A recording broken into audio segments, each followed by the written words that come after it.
Welcome to our Rolemaster Actual play session. Ain't No Place for a Hero is a campaign set in the world of Duranarki, the continent of men.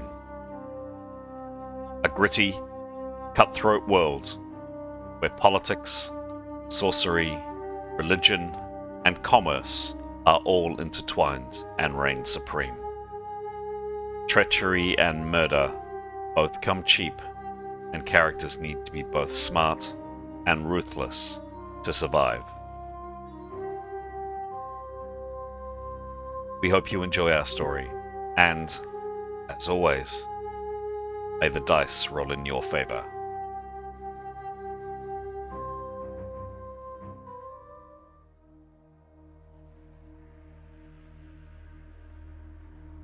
This is episode 117 of Ain't No Place for a Hero.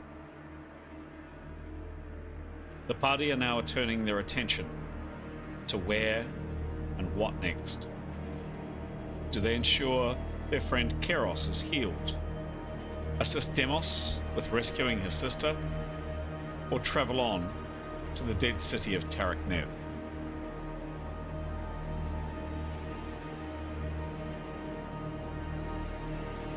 We rejoin our heroes as the angry mob has broken into the safe house, while some of the characters have been able to exit through an upstairs window. Hello, I'm Chris, otherwise known as GM Chance, and welcome to our story. And that story is Ain't No Place for a Hero. These are the 7 characters in play in our session today, not this evening, but today we're playing during the afternoon for a change, which is quite nice.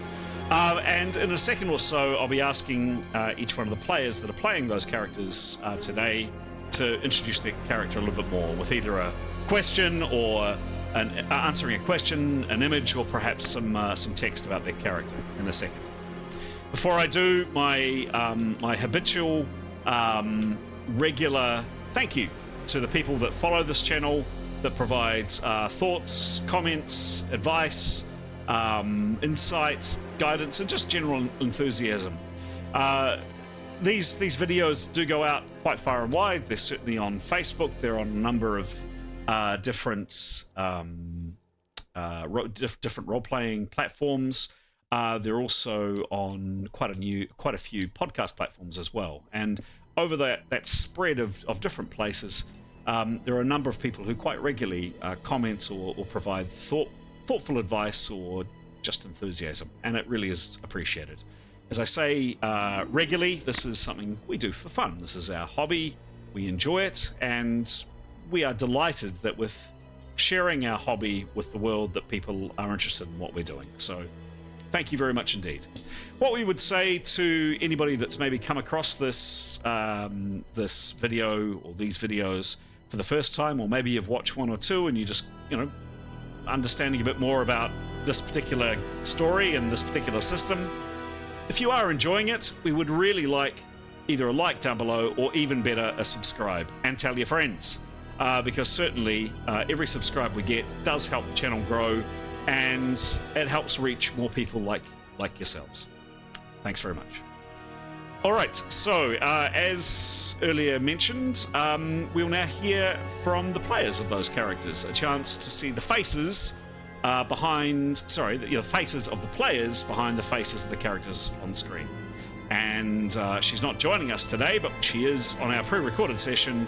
The first person we're going to hear from is Mason. Take it away, Mason. Kia ora, I'm Mason, and for this episode I'm playing Demos. He's a very attractive, very hunky, very buff mixed man. Really great with his spear and shield, and he can whip out some swords if he needs to. He's not the most intelligent person, but he makes up for it with a lot of kindness, a lot of gentleness, except for when he's fighting. And he's been with the party for a little while, has thoroughly enjoyed his time with them, is very much looking forward to saving the world. And on the side, he is looking and hoping to find his long-lost sister that was kidnapped a long, long time ago. Hi, I'm Pete, and in this episode I'll be playing Leif. Leif is a half-elf warrior mage, which means he uses weapons as well as magic. He's a friendly fellow, very empathetic, and a really kind member of the party. Kia ora, I'm Alex, and for this episode I'm playing Keros. Keros is a young North woman. She's a weather mage, a pretty powerful weather mage with some very cool spells. She's quite sweet and kind, a bit emotionally labile, but wears a heart on her sleeve and a strong moral compass. She also has a companion, a cat called Victory, who's a very important member of the party, and Victory was rescued, there's Victory, a wee while ago from impending doom. Hi, my name's Giles, and for this episode I'm playing Tarquin. So Tarquin is a young, ridiculously good-looking half-elf. During his early life and adolescence, he's been well-trained in the gentle arts of thievery, charming others using his remarkably good looks, and of course, violence. He is in his own way a religious man, and he's out looking for some understanding as to what's happened to his homelands. Hi, I'm Graham. I play Nyathonal Sherakir. She is a Magent, which is a mix of stealthy skills, fighting skills, and magic skills, mentalism, magic of the mind. She is a complex character, something of a religious fundamentalist who believes in assassination as a sacred endeavour. She keeps that well hidden, however. She is a dab hand with a short sword and uses her magic and sneaky ability to good use in sneaking up on her adversaries. Hi, I'm Aidan and I'm playing Grey. Grey is a very handsome half-elf who doesn't really believe in wearing shirts. He's constantly just displaying his body all the time, which, you know, he's got it, so he's flaunting it. He's got a bit of a tragic backstory. Pretty much everyone he's ever really cared about has been murdered brutally, but despite that, he's still a lovely guy. He's very caring, cares a lot about his teammates and also animals, loves animals, as he is a beastmaster, so he has the power to kind of, I don't know, not control, well, he can control animals, but he can also kind of interact with them and understand them and get them to help him do what he needs to do.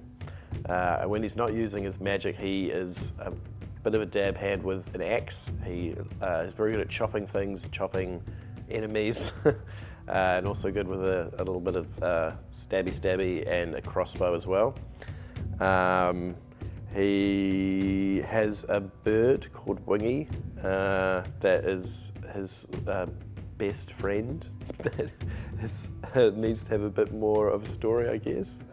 She'll come into it a bit more like down the road, I think. Yeah, that's great. Kia ora, I'm Pete, and I'll be playing Mithan in this episode. Mithan is a ranger. She's a high man. She's pretty good at outdoor skills and she's a pretty good archer. She's not a people person. She doesn't really care about people's feelings, although she's beginning to in this party. Hello, I'm Graham. I play Etienne Gilderflower. He is a genitrist, which is a type of paladin or holy warrior. He follows the teachings of Aphrodite, the goddess of love, and he believes that her will leads him on, and he makes decisions based on the dreams he receives or thinks he receives from his goddess. He has joined the party on the mission to, as he understands it, to save the old order, the world as they know it. He is a very charming, very good-looking man, a very eccentric man, speaks in riddles and rhymes most of the time, but he believes in a higher purpose. He's a very dab hand with a sword, usually found in full plate. And there we go. Hopefully those pre-recorded intros provide a bit more information and a bit more insight about the characters up on screen. Not only them, but also the players behind those characters. So generally, before we play, I have previously sent out a list of questions, character development questions, to pique people's interests, to elicit is the correct word, elicit a bit more insight into what makes a character tick. Recently, though, I've been encouraging players to come up with either their own questions or an image about their characters' backgrounds, or indeed some text. And I'm curious to see what people have come up with today. And kicking us off today is Graham. Graham, take it away, please. Hi, I'll start with Neathanol. Me. And the question she's going to answer is, what do you want others to think about you? Quite an easy one, actually, because she doesn't really give a shit. She's quite self-contained. While she might score on high on it, she's got a fair amount of empathy, certainly, but nevertheless, she's pretty sure of herself and what she's about and what she's on the planet to do, and so she's not too concerned what people think of, although she is certainly guarded. I guess she would like in some way people to think that she is good at what she does. But other than that, really doesn't think too much about what other people think of her. Turning to Etienne, likewise, he's here on a mission, and he's as to what people think of that and what he's about. He's not too concerned, but certainly he likes to. He's got a very strong moral code, and he likes to be seen to uphold that moral code. And obviously, he would like people to know and think that he is devout, and beyond that, good company. Really, he likes to be admired. There's a certain amount of ego there, but not too much. Like it's not his driving force. But he likes to be liked, and he certainly spends a lot of time and effort to get to know people and to be liked. Cool. So, I shall turn to, let's hear all about Tarquin. Thanks, Graham. Do you want to pop up the picture? Yeah, Chris? sure. Here we go. So this is an image. This is an image that comes to Tarquin in his dreams or nightmares, and comes to him from a variety of different perspectives. Sometimes he sees it like this, sort of in third person, as someone watching. Sometimes he sees it as if he is the child. Sometimes he sees it, he thinks, as if he is the old man. And it often wakes him and leaves him angry, confused, sometimes afraid, but often with a warm feeling too. Not a fire warm feeling, a loving warm feeling, which is an experience he finds somewhat difficult to manage. And so it's something he tries to keep to himself. He's not particularly keen to talk about this. He doesn't really know too much about where it comes from or what it means, but he clearly knows it has some relevance. It recurs to him fairly frequently. Cool. And on that note, we'll pass you over to Pete. Pete. Thanks, Giles. Intriguing. For Leif, and well, for both characters, Leif and Nathan, asking the question, what do you want others to think about you? For Leif, he doesn't particularly have a strong desire of what he wants people to think about him. He wants people just to feel genuinely towards him, because that's how he sees himself. He wants to be liked. He wants to get on with people, and he wants people to see him as a reasonable person, I guess. For Nathan, she doesn't really care particularly about others' opinions, of course. Although she is beginning to care more about what this party thinks of her and what she would like them. The primary thing she would like these companions to believe of her is that she's an honest and trustworthy person, because she's given her trust quite reluctantly, but she feels they have a bit of an understanding of who she is, and so for once in her life, she's willing to be trusted by people, and she wants to uphold that trust. Cool. Can we please hear from Gray? Hello. I'm going to answer the question, does your character enjoy music and do they have any talent in it? He does. He loves music. Really enjoys it, and really enjoys listening to bird songs as well.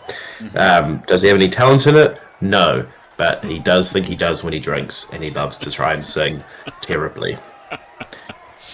Excellent. Can we hear from Keros? Yeah. Well, not Keros, sorry. Well, Demos. Well, I'd love Keros to speak. But she's dead. Keros is dead. Alex, you're very, very kindly playing Demos this evening. Yes. Do you have any thoughts or comments, perhaps? I do, and as usual, I'm very underprepared and I've not put anything in the chat. And I'm also very conscious when I'm playing other people's characters that I don't know them and I don't want to impose my own thoughts on them. But I was thinking for Demos, and this is open to the floor if anyone wants to briefly answer, that he's quite introspective and he spends a lot of time thinking and looking at the other team members and looking at their strength. And I guess a question from Demos would be, if you, because in this game anything can happen, if you could come and be another member of the party for whatever happened, something went wrong and you ended up being another member of the party, who would you be and what is one positive of that person, that character? Okay. So anyone. Yeah, no, just if anyone wants to answer it. I think Gray recently would quite like to be Tarquin because he's so smooth. And Gray is not smooth. And I think he quite likes the idea of being like, yeah, that verbose and that that good at talking to the ladies. Excellent. Good question. Yeah, good question. I think Leif, well, I don't necessarily want to be him. Leif continue for years, but Leif admires Etienne's determination and direction. Quite sort of. He's got a distinct purpose and he follows it very directly. So that's quite admirable. And Nathan would, of course, admire Neathanol because she's self-contained and doesn't really care about people. Excellent. Anybody else? I think Actually, sorry, go on. I was just going to say, I think Gray would also quite like to be wingy. I think he'd quite like to fly and be a bird. Yeah, that was it. Cool. I think Neathanol, on some level, would like to be Leif sometimes. He's just very likable and easy and an uncomplicated person. And she kind of... she'd like to be. Sometimes, he just gets on well with people and is just very easygoing, and she's quite complicated. And sometimes she would see the advantage of just being liked and being just a little less going on under the hood. Nice. Very good. Great question. Okay, well met, well introduced all. I always love this part of the game, and there are some gnomes eating a flamingo for various reasons that we shan't go into now. So there we go, gentle viewer and gentle listener. Those are the characters in play today, and as well as the characters you've seen the faces of, and obviously heard the players behind those characters as well. Because yes, indeed, we're interested in the characters in this game, but also there are obviously people behind the faces on screen. So it's always good to get to know the players a bit more as well. Those are the players. Those are the characters in play today. So, as per usual, Pete, can I hand over to you to provide a recap, please? And I'll flick up the map as probably the easiest thing to do. Before I do, I did get a bit of interesting feedback actually on our last video that had the sound effects that you should be able to hear in the background. What I'd be keen to know is I don't want these to get irritating or particularly distracting. So first and foremost, are they particularly loud or particularly annoying at the moment? Do I need to switch any of them down because I can alter each sound accordingly, or are they okay? I just turn them down anyway, to be honest, because you can just control them yourself, can't you? You can actually. Yeah. Yeah. Is anybody, if anybody is listening to them, how are they sounding? I love them. I think they add so much, and yeah, I guess what one person's view is naff is somebody else's gold. I think they really add to the ambience and the fun of the game. Okay. Keep going. Cool. Thank you. Thank you for the feedback. What I'd just like to make sure is sometimes there's obviously loops in the playlist, and sometimes a particular sound might get a bit annoying. Let me know, and I can maybe switch that one down. So, for example, I have the power of suddenly making this very loud, or switching it down, or making this one very loud,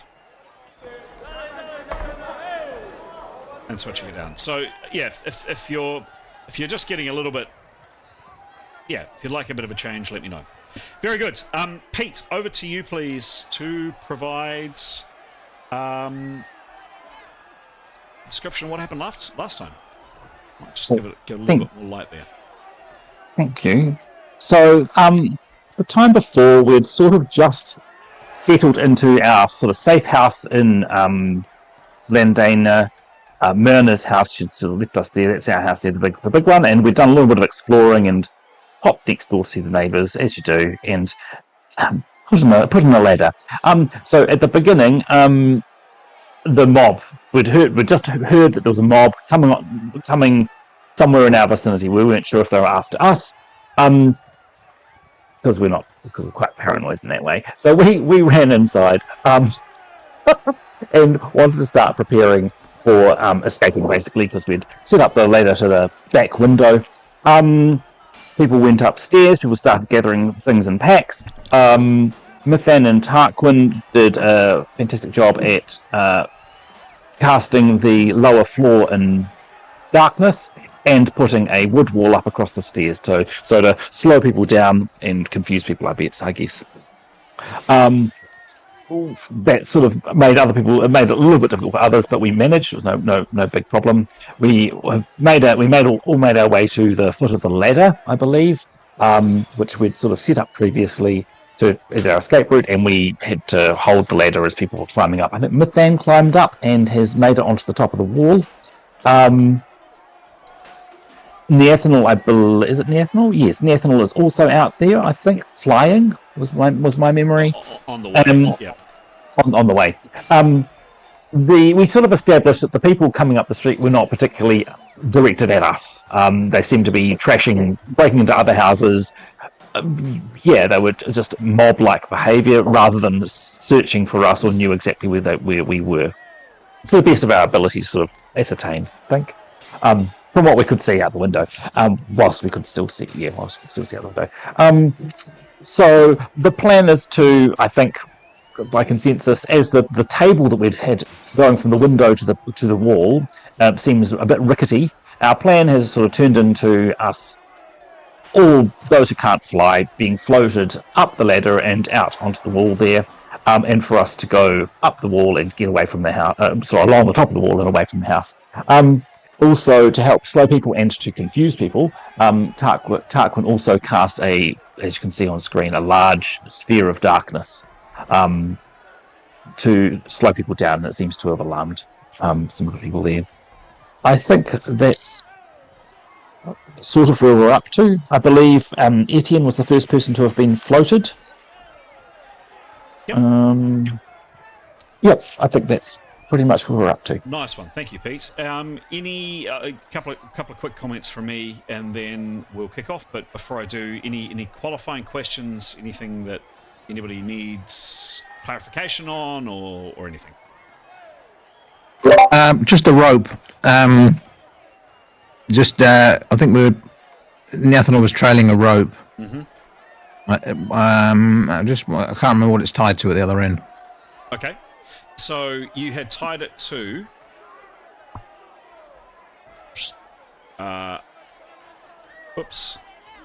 here. Ah, yeah, that's right. Yeah, got it. Tied it there. Yep. Cool. So if when the last person up could untie that, that'd be useful. All right. Last comment from me before we start. Just an apology, a bit of an acknowledgement from me. One of the things the players did the session before was organise this ladder and this escape route out. And I think on reflection, thinking about how it played out last time, I was probably, as the storyteller, maybe a little bit too finicky on that. Characters probably, because they had already done it, they would have known how to stabilise the ladder, etc. So, hands up, guys. A mere culpa on my part. GMs don't always get it right. And apologies for that. Right, I think we're good to go. We're going to go into rounds. Unless there's anything critical, let's start the game.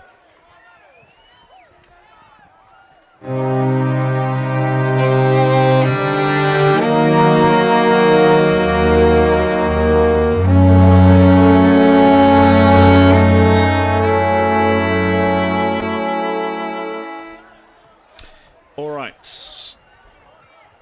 First person to act is the Ethanol.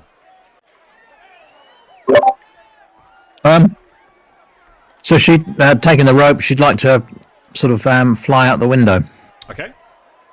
Cool. I'll ask for a what size? Acrobatics? Yeah, what size is that?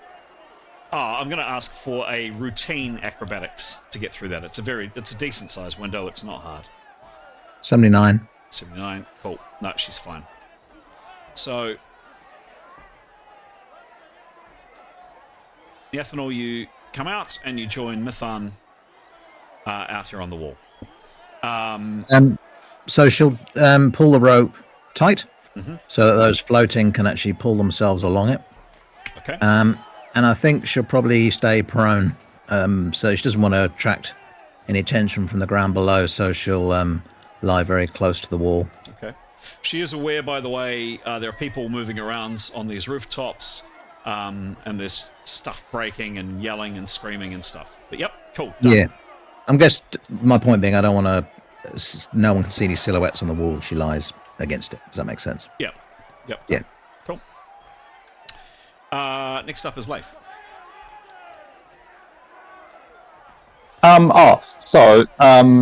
Leif can see Neathanel's rope, I assume. Yes. It was past him. Yep. So I think he was with it. I don't know. I can't remember exactly if he was halfway up the ladder with Etienne or if he was down the base. Probably down the base. I think he had just cast float on Etienne. Okay. Yep. Yep. So Etienne he'll assume Etienne knows to go up the rope, and he will look for his next person to cast float on. I think Demos might be next. Okay. If you consult with Demos and I'll actually thank him for the care he's been showing Leif, because Leif had a bit of a rough time last time with a backfiring spell. He'll thank Demos again and cast and put his hand on Demos's arm if Demos consents and cast float on him. Cool. Let me roll. 46. It is an instantaneous spell. It is instantaneous? Yep. Cool. I need to do... Hang on.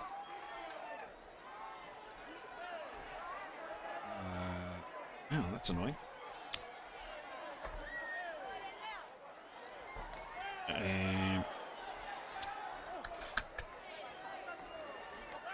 Just one sec. Oh, here we go.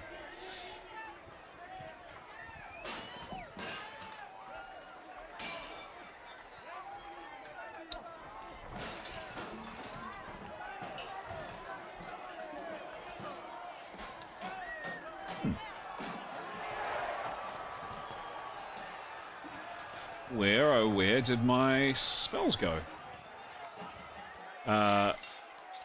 There sounds. Got it. Here we go. Yep. Just coming.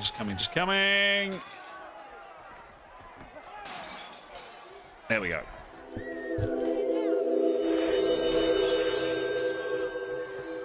Success. Thank you. And for the...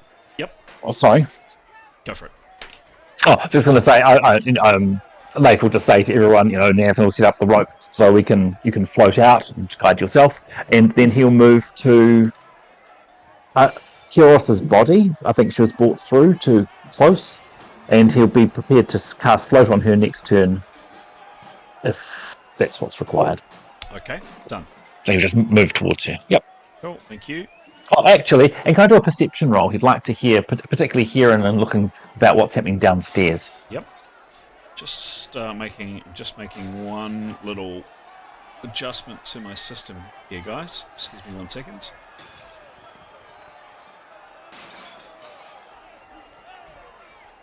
Sorry, Pete. No, you're good. There you go. There we go. That's better.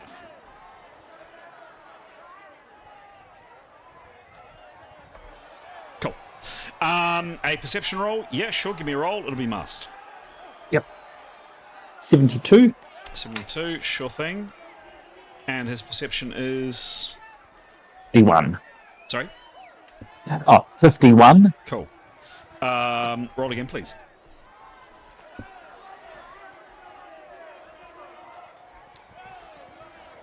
Uh, 22. 22.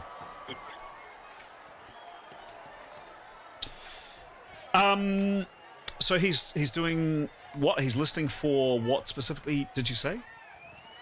Well, I mean, he can't sort of see too much, and he's he's wanting to ascertain if he can hear people downstairs. He's wanting to judge how much time we've got to get up this ladder and out.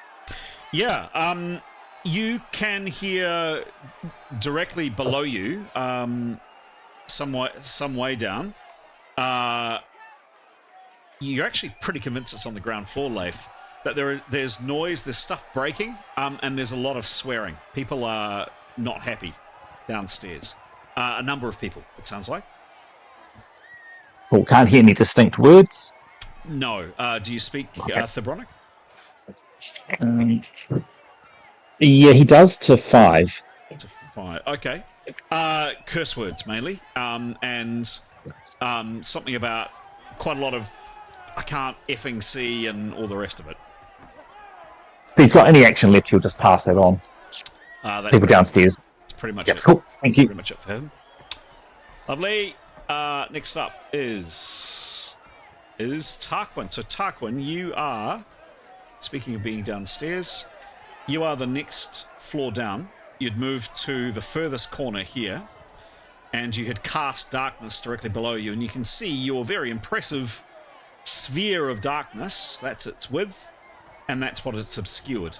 And you can see inside the house that if we turn it around like that, you can see that it's come all the way up nearly to that's the darkness down below, completely obscured down below.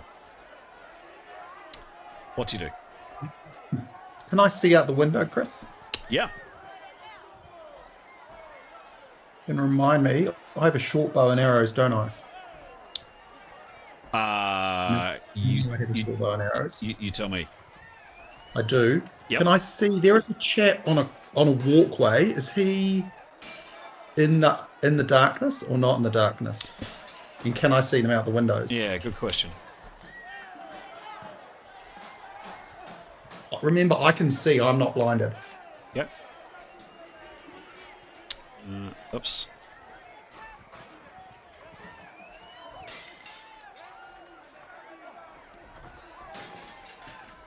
That's slightly scary. Can you see? That's your field of vision. Whoops. Can you see? So you can just make out people down here. I think it's the other window I'm standing by, Chris. Well, you could do either, I guess. Yep. So there's just this massive puddle of darkness there. No, he can't see a lot. And if he even comes over here, peering out that way, you can definitely make out people down there at the edge of the darkness. You can see them here and here and here. But that's it, I'm afraid, Tarquin. You can't see looking up. That's what you can see. I can see through the darkness, right? I've got my night vision, so I can see. Ah, darkness I see. doesn't see me. Yes. I Ah, can okay. see it. Okay. I know I've seen those ramps. So what he wants to do is move around enough to see if he can see somebody on those ramps to see if they're in the darkness or not. The other thing is, do these windows have glass in them or not? And are they openable to do? Yes, they have glass in them. Are they openable? Are they openable? Give me a roll, please.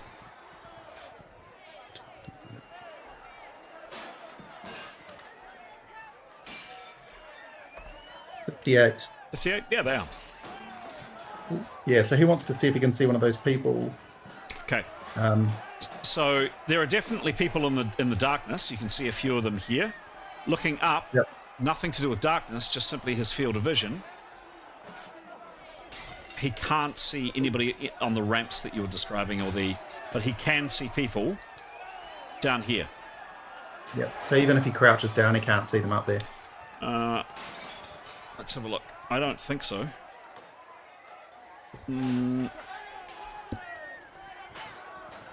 Oh, hang on, maybe. Oh yeah, maybe. You can catch a glimpse of this guy here. If he can get a good enough glimpse Yep. to knock an arrow and take a pot shot at him, he will. This round? I don't know if he'll have enough time to open the window and knock an arrow No. and shoot it. No. So if he can see well enough, he'll open the window quietly and he'll knock an arrow and Okay. wait for his next round. Yeah, He'll to do as open much of it as he can. what's the load time on a short boat? Well, I have got this bit of paper somewhere. Yeah, I might be able to beat you to it. 60. 60. You. Yep. He's going to be able to open the window and load up, isn't he? So yeah, he can open the window, and I'll give him opening the window and loading that round. Cool. Cool. That's what he'll do. Lovely. Etienne.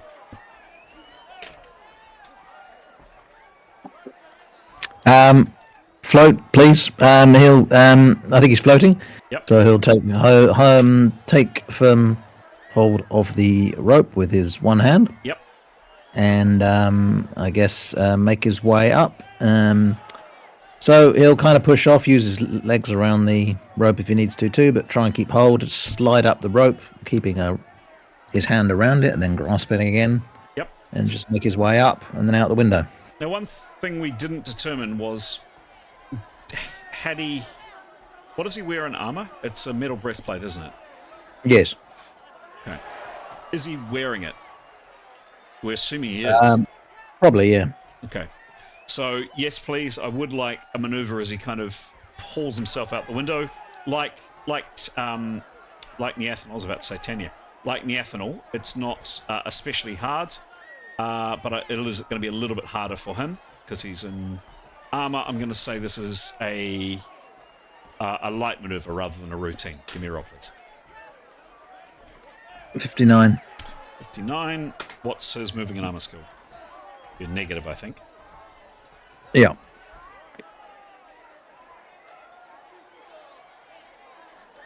Although he has there's no gravity involved here, is there? So it's just bulk, is it?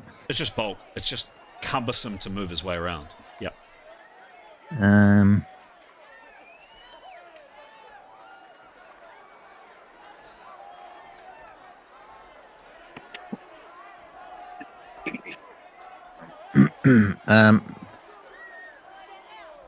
That's not right. That's showing a plus. It must be an older one.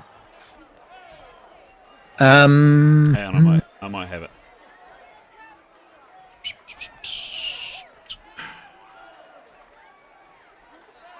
Got the feeling it was negative 11 for some reason. Oh, my computer is just... Yeah, it is minus 11. Yeah. Yeah, there we go. Thank you. Oh, is my computer going to break? Oh, it's not going to break. Oh, that's me. Negative 11. Okay. 48 is the grand total. Look, he gets most of the way, 70% away his way along. He doesn't complete it in its entirety, but he's kind of out the window, and call it next round, a bit of his turn next round, and he hauls himself over. But yeah, he's okay. He's kind of hovering pulling on the rope, kind of about, not quite, but on the rope over the table. He's nearly there. Okay, next up is Grey.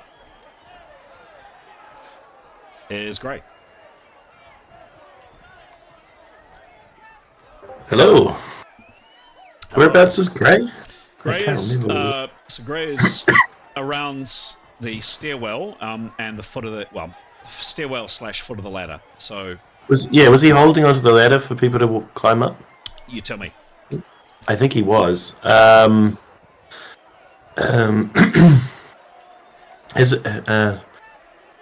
there's a few people that still need to get up there. So I guess he'd just be holding on. But then, can he hold on and also prepare at all? Yeah, I think so. Yeah. Yeah. Okay. Yeah, he'd be definitely preparing because I think after I'm assuming he heard that there's people downstairs. He'd be preparing because he'd like to potentially cast a wood wall to block them from getting up if he has to. Although he'd wait until Tarquin is out. Okay, done. Preparing and holding the ladder. Done. Mm-hmm. Next is Demos. Do you mind showing me where he is? I know he's been floated. Yep. Thank you. So he's in this area. In there. So he would give, was it Leif, a nice, as he's floating up, a nice squeeze on the arm and a nod of thanks. Mm-hmm. And hang on to that rope and make his way out. And he's got a shield and he's got a very long spear. So, shield on the left hand, spear under the right armpit, pointing away from people, right arm on the rope.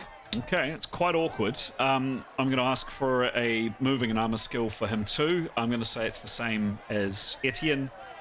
He's got quite a lot of stuff. Etienne, of course, was doing this with one hand as well. So yeah, it's a light maneuver. Give me a roll, please. Okay. It's a 55. And his movement and armor skill? Is... Rigid leather from memory. Oh, goodness. Sorry, I've never had to look at this. Where do I find that movement in armor? So rigid leather is the skill. Oh, I beg your pardon. Rigid... Is that on the list? Rigid leather. Is +0. +0. That makes sense. Yes. 55. So, yeah, same result as Etienne. He's actually... Demos is going to have to be a bit further behind because Etienne's in front of him, but Demos is nearly... he's certainly out the window, and he's kind of half out the window and hovering. So if Demos is over the... Sorry, if Etienne is over the table, Demos is still halfway in the window. He might give Etienne a little nudge with his spear, get a wiggle on. He wouldn't do that. He wouldn't. Okay. Anything else he's doing this round? No, just concentrating on not spearing anyone and getting out. And floating away. Okay. Yeah. Okay. Cool. Mithan. What did you do with your longbow, by the way? We didn't actually determine, because a longbow is, guess what, quite long. Don't know. I assume she has it with her and her pack. I assume that we all have our packs on. Mm-hmm. It was the... All right. I'm sorry, I didn't play her last time. Whatever you think's reasonable. Yep. I think she would have kept it in her hand if possible. Yep. Cool. Okay. Yeah. She is on top of the wall. She will follow Nathanel's cue and keep as low as she can, but she does want to take a look. What's that way? To her right. So onto the rooftops. Yes, that way. So she can this direction? Oops, yes. sorry. Yeah, well, just to see these people. So she just wants to clock who's there and what they're taking note of. Here, you mean? Yeah. Okay. Give me a perception roll, please. So she's wanting to keep as low as possible. Yep. Yep. Oh, 97. Shaman's Mast. What's her perception? 83. 83. Yeah, look, so peering around, she sees in the distance some flame. Definitely parts of the city are on fire. And she can just make out from where she is a few people here. This guy here is waving what appears to be a chair leg around. This person here is mooning the crowd. So, from her impression, no one's obviously spotted them and looking in their direction at the moment. Not yet. So that was 30%. She would like to turn her attention to her right. Yep. No, her left. To look further up the wall. Yep. Away. Yeah, that's the one. And she'd like to start. She'll just move up a little bit, move in that direction just a little bit, keeping low. Yeah, and just want to peer around the corner of the house there onto that next rooftop to see if anyone is there too. She sees that. She sees just down there There's a lot of shadow and darkness here, but down below, directly down here, is just inky black, impossible to see through. But other than that, that's what she sees. She'll in a very low voice. She'll say, "There's a black spear on the lower level, basically." Okay, cool. Yep. And that's it. Thank you. Cool.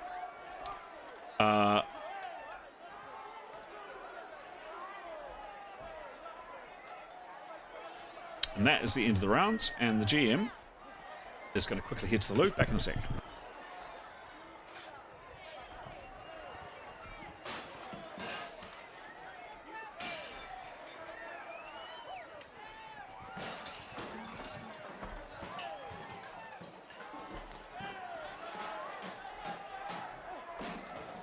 Interesting. Where to from there?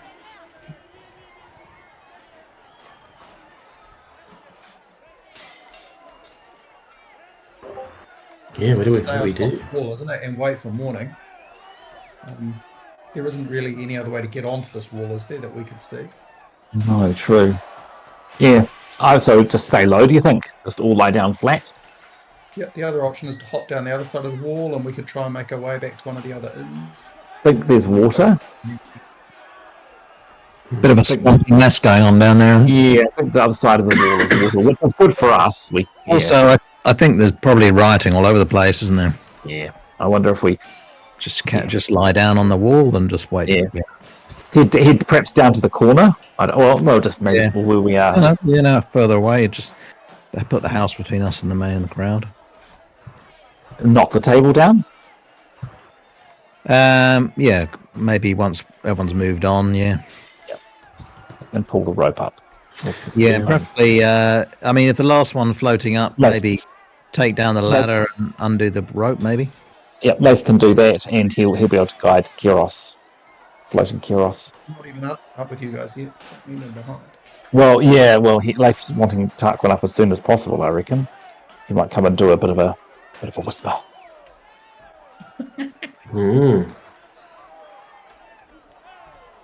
Oh, and Chris asked me to go and have a look at what this spell does. And as far as I can tell, when it comes to dark spells, there are spells that make things dark like night, which he has other spells that do. And then right at the other end, there are these spells that do utter dark, which it seems like nothing, even magical light, can get through except for something called utter light. And then there's spells like this in the middle. And although I can't find out explicitly, it seems that you can't light... normal light won't work, but magical light will. That's the kind of the implication by the way these other two darkness type spells work. I did that little bit of homework you said for me, Chris. Yes, thank you. I saw, and I did see the note in Discord. I'm keen to maybe put that out to the channel as well, because I had thought you. Anyway, let's have a look. But we're going with what you found at the moment, Giles, where magical light works, but normal light doesn't, at least for the moment, unless we hear otherwise. Cool. We're into the next rounds. I've given Tarquin plus 50 for initiative because you now have an arrow on the string. You reloaded last round and opened a window. I don't think there are any other changes to initiative. And we are off. And oddly enough, it is Tarquin with plus 50. Strange that. Tarquin, you have an arrow on the string. The window is open. What are you doing? I'm going to try shooting him. Is this guy in darkness? No. So Nope, he's So going to you- take a shot at him.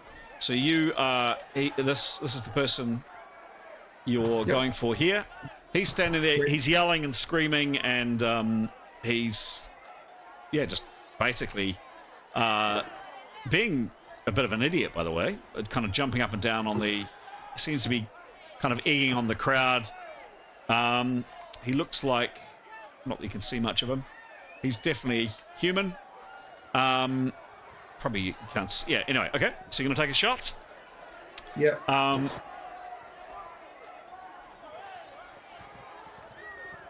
Take your shot. It's a rear attack. No, a flank attack. D100, bro. Remind me, I haven't done this. Haven't shot anyone for a bit. Yeah, always D100. 67. Say again. 67. 6-7. Great. Short bow of 70. Great. It's a flank attack.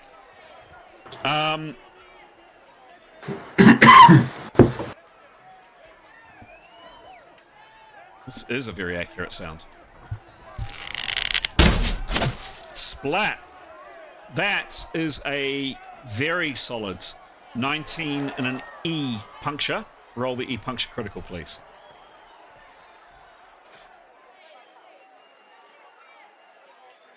It's be high, eh? Yep. Ooh, like 98 high.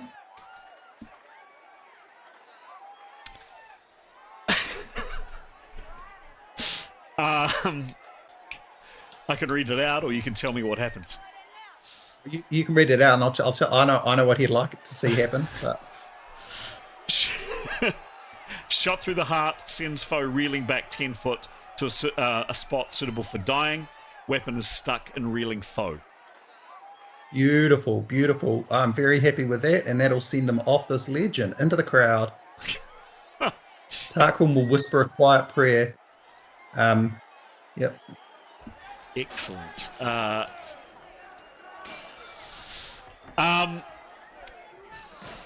need to know what level he is, Chris. Yeah, just coming. That is killed second level, and that is absolutely and utterly a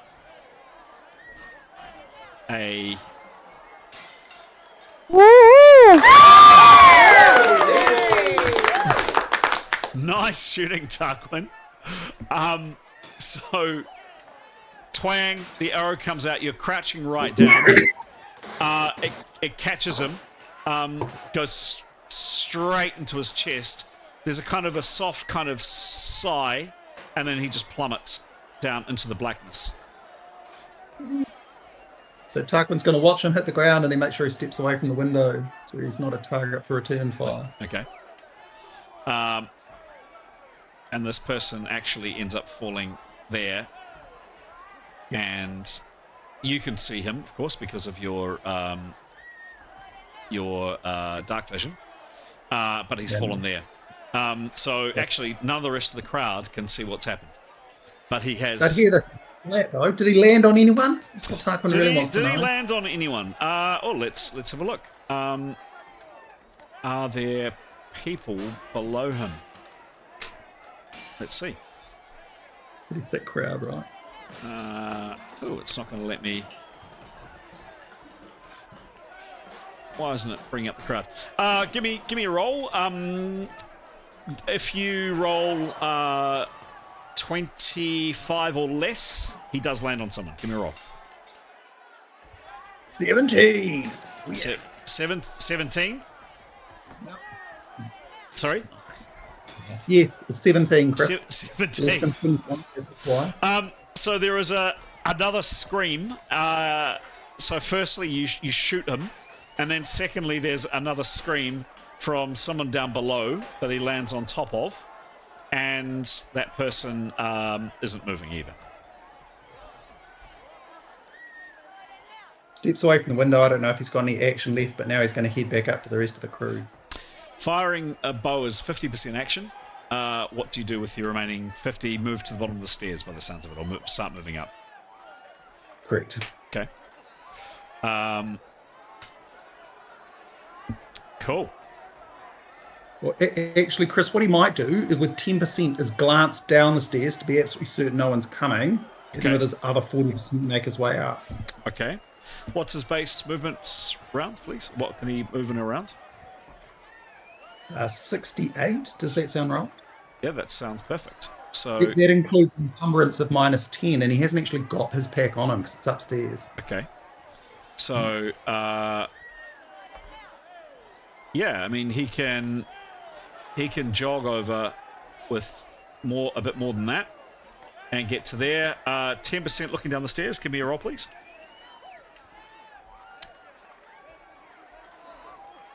54. 54. 54. 5-4. Yep, 5-4. Cool. And what's his perception? 90. Yep. He doesn't see anybody. But there are definitely people, and he's got dark vision, but he doesn't see anybody right where he is. But there are definitely people around down below. They sound like they're blundering around, swearing, cursing. Yeah. He catches a glimpse of somebody over here, but then they just move out of, kind of blunder out of range just as he notices. But there's definitely somebody in and around there, and he thinks at least 2 or 3 other people kind of in this area. Thank you. And then he makes his way to the stairs and gets up to there. Excellent. Cool. Next up is Niathan. I think, well, she'll stay where she is. I think she's going to just keep an eye on things across the rooftops there, and she's just going to lie there, start preparing. Okay, cool. Great. Hello. Can he see Tarquin come up the stairs, or is he? Yep. Like, can he see? Yep. Yeah. Gray said he's holding the ladder, so which is down here. So yeah, he's right next to Tarquin. I'm not going to move you, Gray, but you're standing about there where the cursor is. Oh yeah, cool. Can you see the cursor? Yes, you can. Yeah, there. Yep. Would he be able to cast a wood wall behind Tarquin? Yeah. Yeah. Okay, that's what he would like to do. Okay. He's prepared for one round, and he's going to gesticulate and Yep. make some kind of like, whoa. Give me a roll, please. Will do. Sorry, just quickly. Coffee. Oh, sorry. 8. 8. Yes. 8 plus. What's his level? Oh, does he have base spells? Some professions do, and some don't. Oh, sorry. My useless. My computer is having a little bit of a meltdown. I sympathise. Yes, I'm sure. I'm gonna reopen that PDF. Does he have? What are we looking for? Sorry, base spells. Base spells, yes. Where would I see that? It'll be a skill. It won't have any training in it because you can't train in base spells. I can't see it there. Okay. Some professions have it, and some don't. Sounds like perhaps Beastmasters don't have it. Certainly warrior mages do, Pete, from memory. Yeah, shall I have a quick look in Rolemaster Companion 2 to see if I can spot it? If it's not on his character sheet, I'm just going to say we're moving on. So Yep. So you rolled what was the roll? An 8? Yes. Minus 15, which is only prepared 1 round, unfortunately. And that is... And that is a... Oh, you are gesticulating, true. Yes. So gesticulation gives you...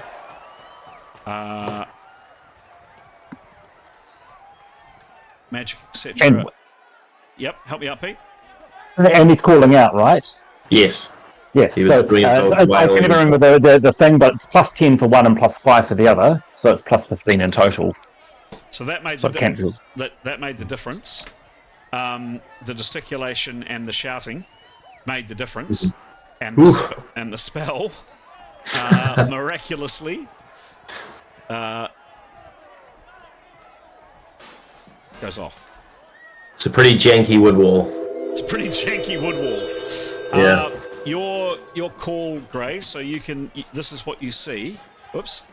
Tarquin just turned upside down. Oops. You can see the following, Grey. No. Oh. So you can see that. So where do you put the wood wall? It would just go across, across the kind of the opening or wherever it is that would allow people in behind Tarquin, so that he's not trapped. So just at the foot of the top of the stairs here. Yeah. Cool. All right. Boom. Objects. Components. Boom.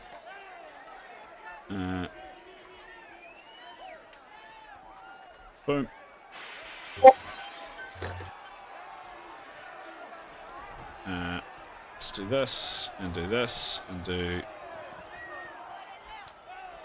Oops. Locked. Nice. And we will just...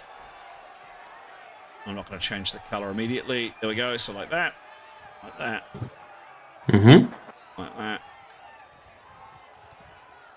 Like that. And... like that. Cool. There's now a wood wall blocking the top of the stairs. Nice. Cool. You've got 25% of your action left to go, Grey. Do you do anything else? He'll just keep holding the ladder so that people can climb up. Okay, done. Done. Cool. Tarquin is there, having a bit of an issue. We'll put Tarquin up there. He's actually at the foot of the stairs. Never mind. We'll lock him there for the moment. So Tarquin, you are there, and Grey is there. Cool, done. Thank you. You were lucky with that gesticulation and that yelling. That did make the difference. Etienne, you are front of the train. A little bit more, about 30% more effort, and you scramble your way across. Actually, just give me just one roll. I just want to see. I'm only interested in a 0, 1, 2, 3, 4, 5. Yep, 39. 39, you're fine. So Etienne, you pull yourself over the wall. It's a 30% action. You're now on the wall. You've got 70% action left to go. You're of course floating. What do you do? Well, he'll keep hold on to the rope and then sort of orientate himself down flat onto the wall. Can you do that if you're floating? Well, he'll pull himself towards the ground. Okay. I mean, he's got hold of a rope that Nathanel's securing, so I guess he can just, even if he's still floating, I suppose he can orient it, he'll pull down on the rope, and so maybe he'll ask Mithan to hold his legs if they're floating up. I don't know. Okay. But he'll keep hold of the rope, the point being. Okay, cool. Done. Anything else? He'll do a perception roll across the houses to where the commotion's coming from. I'm assuming he's wearing his full helmet, so give me a roll. Yeah. He's not very perceptive anyway, but what the hell. Oh, we got 100 though. Was that helpful? No, you're going to tell me it's masked. It is, fortunately. What's his bonus? Oh, it's quite shit. 21. Considering he's wearing basically a bucket on his head, that's pretty good. I mean, peeping out through the various holes and various various openings on his helmet, he can just make out, he thinks, some people on the roofs. He can probably make out some fire, but that's about it. He can't really see or hear anything much more than that. Okay.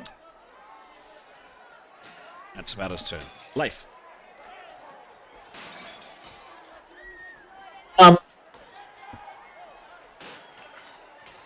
So Leif had moved to where Kyros was. Is she quite near the whereabouts is that? That's just the top of the stairs, right? People are in that area. Yep. Yep. Okay. Yep. He will change his plans and he'll go down and he will offer to float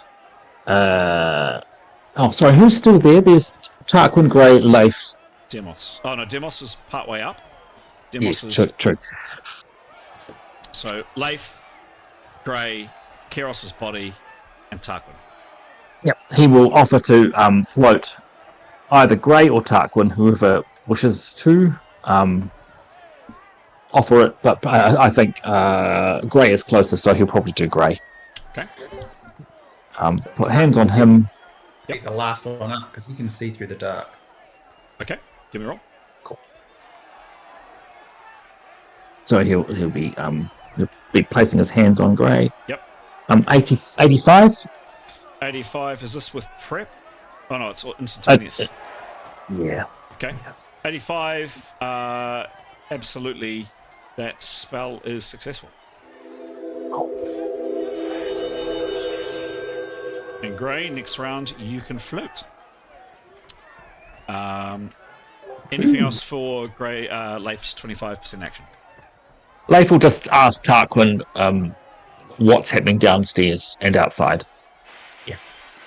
And do you want to go? Do you want to float next? Tarquin's, unless Tarquin can answer in 3 words, Tarquin's definitely had a complete round of action this round. I'll just say I'll float last. Okay. Cool. Next up is... I think that might be... Oh no, is Demos. Demos, you were partway out. Same result as Etienne. Can you please... sorry, Demos. You're partway out. Can you please make a roll? I'm only interested in a 1, 2, 3, 4, 5. Otherwise, you're on the wall. Yep, 73. You're fine. So, Demos, you come over. You're also floating. What are you doing once you reach the wall? I'd like to not float off, so I'll be holding on, whether that's rope or wall. Keeping low, and could he do a perception, please? Yeah. Of this round? Mm-hmm. Yep.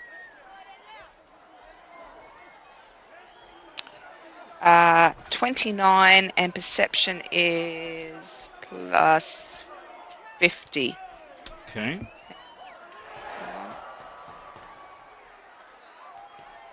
Yeah, plus 50. Yep. Yeah, I'm just thinking with 2 people floating at the end of the rope that Niathnal's holding, obviously they don't weigh anything, they are weightless, but there is no way for you to actually pull yourselves down. There's nothing to pull yourselves down to the ground. So I'm assuming that Etienne and Demos are literally on this rope that runs from Niathnal through the window and down, and they are literally just floating around here, hovering around here. Unless something or someone pulls you down to the ground, you can't pull yourselves down to the ground. I mean, you could inch your way down the rope perhaps, but you're still not going to be completely flat. Demos, you don't pick up much more information than anybody else. You're aware of this guy mooning the crowd. You're aware of this guy waving something around in his hands. There's definitely quite a bit of flame off in the distance, you can see. Probably about the only other thing. You may recall that there are quite stinky canals bordering at least this side and this side of the wall. Other than that, that's about all you see. Anything else for you, Demos? No, just hanging. Okay. Mithan, Thank you. you're next. Mithan will make her way back to Demos and Etienne and hold them down. Okay. And just pull them down. Yeah. Okay, cool. Yeah, her keeping low and keeping them low. Yeah. Okay, anything else? She'd like to still be facing the other direction. So we've got Niathnal looking one way and Mithan looking the other way. So that way. Yep. Okay, done. Yep. Cool. Yep. Cool.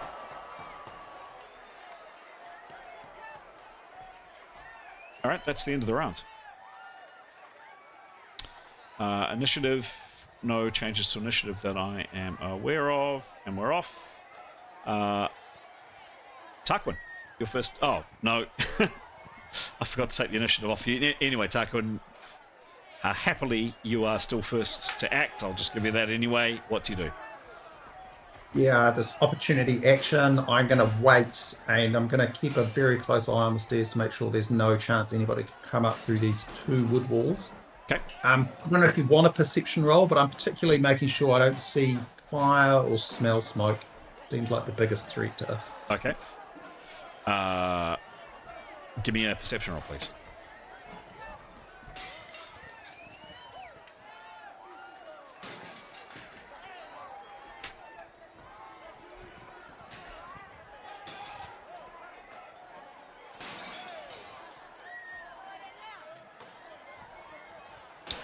What was the roll? Sorry, Chris, it's 100, and his perception is 90. Nice. Mast, unfortunately. Poo.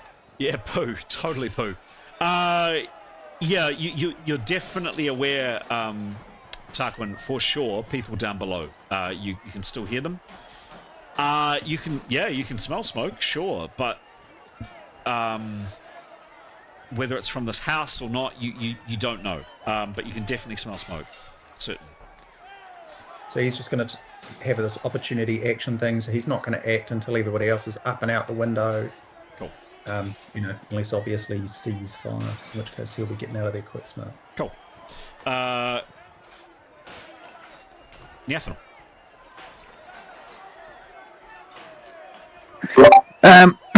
Right, well, should I have a quick conflab with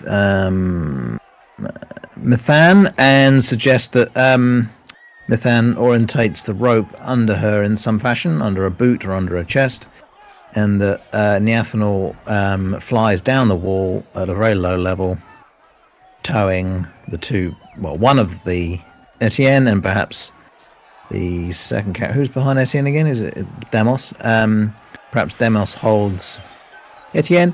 No hurry. No dramas. We're just going to float very slowly about a couple of centimeters off the wall, and she'll orientate them so that they're close to the wall with their feet down, and just get them out of the way so when other people come out, they can be where they are. And if Methan has got the rope under her, this is all subject to Methan agreeing, if Methan has the rope under, Methan can secure the rope in where she is. Niathan will still take the rest of the rope along the way a bit, so she'll also have hold of it, so they can, the other people, even if they're holding on to Niathanal, they can still also hold on to the rope to orientate themselves. She just wants to take them further down the wall, away from the crowd, and keep them low, and she'll adjust their positions should she need to. And she could take her time, no hurry. If it's not this round, next round, whatever. So this direction or this direction? Yes. This direction. Away from the crowd, yeah. Okay, cool. So we'll wait until Mithan's turn to act that out, but yes. So the rope is still tethered at the other end, obviously, but Niathanal is giving slack to allow more people to come along the rope. Getting out of the way, but hoping that Mithan will keep it taut. Got it. Okay, cool. Once we get to Mithan's turn, we'll play that out. Great. What are you doing? He's floating. Okay. He's floating across with the rope in his hand, I'm guessing, and he's going to pull himself across and kind of copy what Etienne did, I guess, and hopefully pull himself closer to the wall as close as he can. So you're not wearing armor, and you don't have long, cumbersome weapons. Your hand axe is short. Like Niathanal, give me but you are floating, so give me an easy roll rather than a light roll. Okay. It's based on your Is that still agility. 1d100? Always. Unless told. He got a 91. Nice.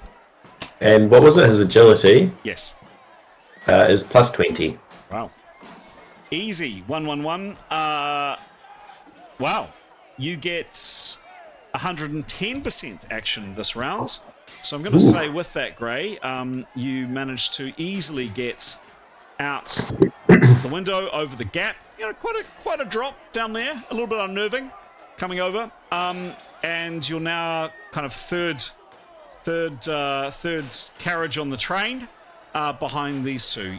Realistically, until Niathanal does her thing with Mithan to move down the wall, which you're unaware of, you probably can't physically do a lot, but you can speak, you can do other things. if you want to do anything else. But you've got a bit more action this round because you rolled so well. Actually, I've just had a thought. I can't remember where Wingy is. Is Wingy still in the house? I'd assume she would be following you. So she. Yes, I assume so too. So I guess he would just kind of call out to Wingy to kind of get her closer to him, so she's not flying about. Mm-hmm. Yeah. And speaking of Wingy, here we go. So she comes and joins you. Nice. He'd give her a little dormouse. Yep. Oh, she thinks the dormouse is utterly delicious. Excellent. Loves it. Cool. So she's out with you. Any other actions for you, bro? Maybe just a bit of general perception, if you can. Yeah, give me a roll. 100. Again, sadly masked. A lot of hundreds tonight. A lot of hundreds tonight. Yeah. And what's his bonus? 38. 38. The same as everybody else. There's the same scenes. He doesn't spot anything different. There's people misbehaving up on the roof here. There's people yelling and screaming. Certainly no one seems to have paid any interest to you at this stage. Okay. Next up is Etienne. We'll concur with Neathanel's plan. Once we'll delay his actions so that when the time is right, he can hold Neathanel's foot or whatever it is near, and then wrap his arm, or best he can, around the rope. Obviously, he's got a hand on the other arm, but nonetheless, wrap his arm around it, so and then just float down the wall. Cool. Okay. As close to it as possible. Cool. Leif. Leif will offer to cast Float on Tarquin. Mm-hmm. Tarquin agrees. He'll want to cast it on him. Tarquin could give a nod or a yes or a no or whatever. Yay or nay. Cool. I don't want to say. So Tarquin's, he would, but he'd also want to make clear to Leif he'd want it to be unfloated as soon as practicable. Yeah. So whilst I suppose Leif is putting his hands on it, Leif will cast a spell and then he'll do some talking if it's all right. Okay. 76. Yep. 76. The spell certainly goes off. Cool. Leif will say yes. Once everyone is on top of the wall, he will cancel all the float spells, and then he will undo the rope, take down the ladder, check we've got all packs, or if Tarquin should go and check he's got his pack, and he will float and fly Silvioross out. Okay. That's his communication, and he will ask Tarquin to pass that on to everyone else up on the wall. Okay. So in terms of okay, understand what you want to do. Cast a spell for 75. Tarquin, you're now floating. 10. 10. Sorry, you're right. 10. It's instantaneous. Thank you. Okay. Untie the rope. Oh no, sorry. This is what he's saying to Tarquin he's going to do. Sure. So his sequence is, once Tarquin is on top of the wall, so he's got to wait for Tarquin to do that. His next step, and it'll be next round, I assume, will be to cancel the spell. But he's wanted to tell Tarquin all that for Tarquin to communicate to everyone else that they're about to have their float cancelled. Got it. That sort of thing. So he's just communicating. Nod and understanding. You give him a thumbs up. Cool. All right. Cool. Mithana's next. Neathanel suggested something to you. Do you go along with it? She's happy to. Absolutely happy to. So Neathanel moves. Oops. I was going to say Neathanel moves down, but this counter doesn't appear to want to move down. There we go. Tell me where, Graham. Not that far. Just a little way. Keep the group just making room for people to step out and get out onto the wall. So just along a bit, so that they can get a few people along and get the remainder. Yeah. Cool. Yep. Cool. So Demos shuffles along. Etienne does the same, and Grey.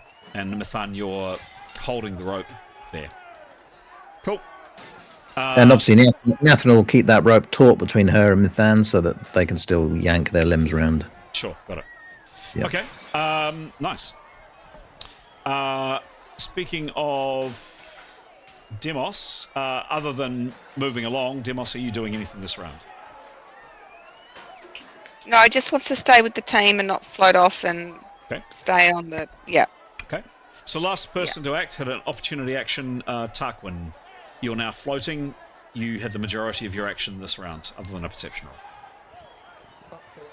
Window holding onto it. Cool. So same as before.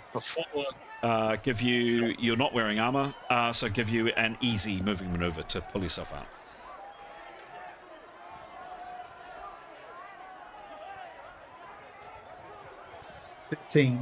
Say again. 15, 1-3. 1-3. What's his agility, please? 30. 30. Goodness me.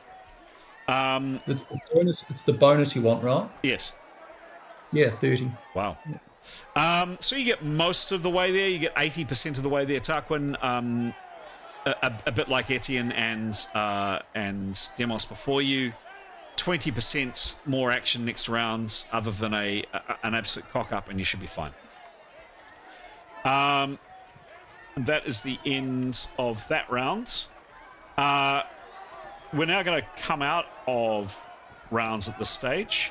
If people could just run through, we'll start off with Leif, probably key decision maker and what you do, Leif. Tarquin, you've passed that information on. I'm assuming that Leif asked you to say to others. What do you do, Leif? Oh, sorry.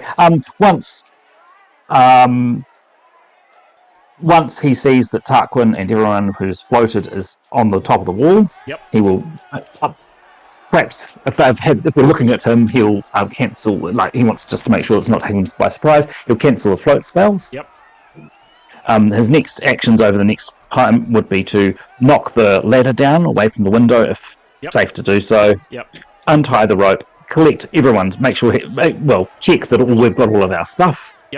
Float Kiros, and then with him flying, he would guide her body out through the window and join his colleagues. Great, cool. So I'll ask for a few rolls on that. Before I do, I'd just like the same roll that I asked the others, please, Tarquin. For the last 20%, just a non-failure roll to get you over that last little bit. I'm only interested in the 1 through 2, 3, 4, 5.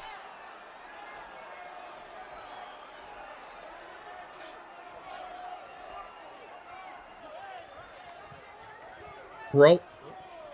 What was the roll? 66. Yep, you're good. So 66. Tarquin, you join your companions on the wall, floating.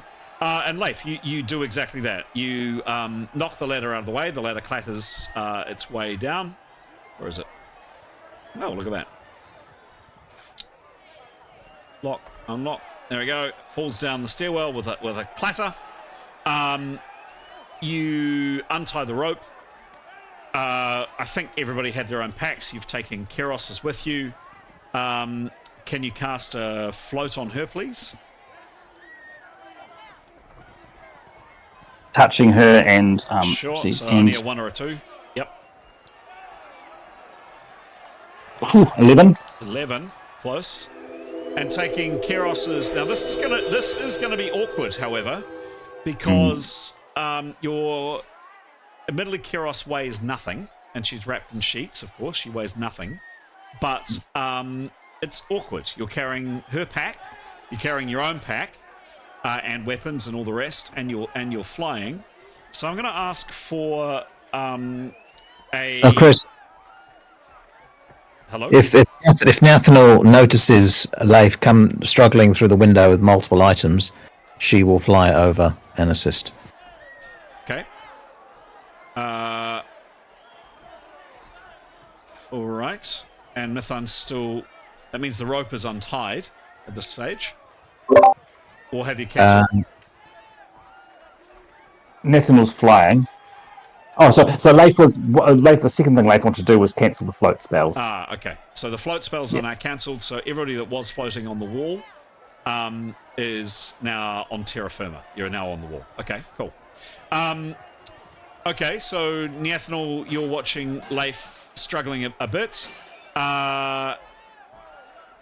you come over, and I'd like a medium maneuver from both of medium.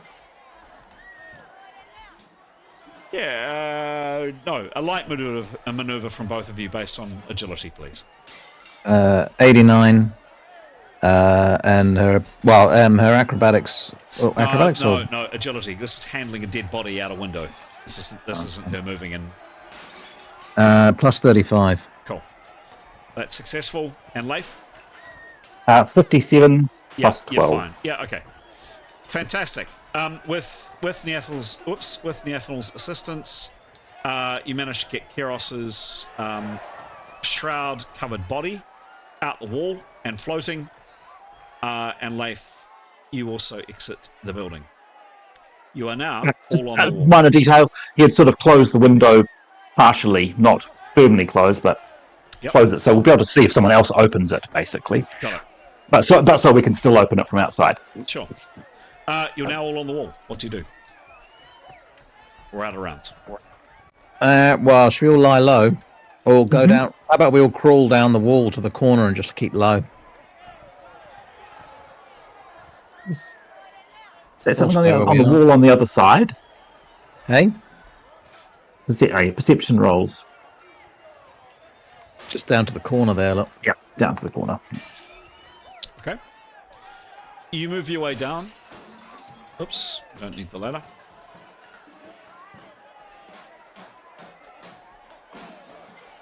You get down to here. As described, there's a... Whoops, someone just took a tumble. There's a pretty foul-smelling canal down here.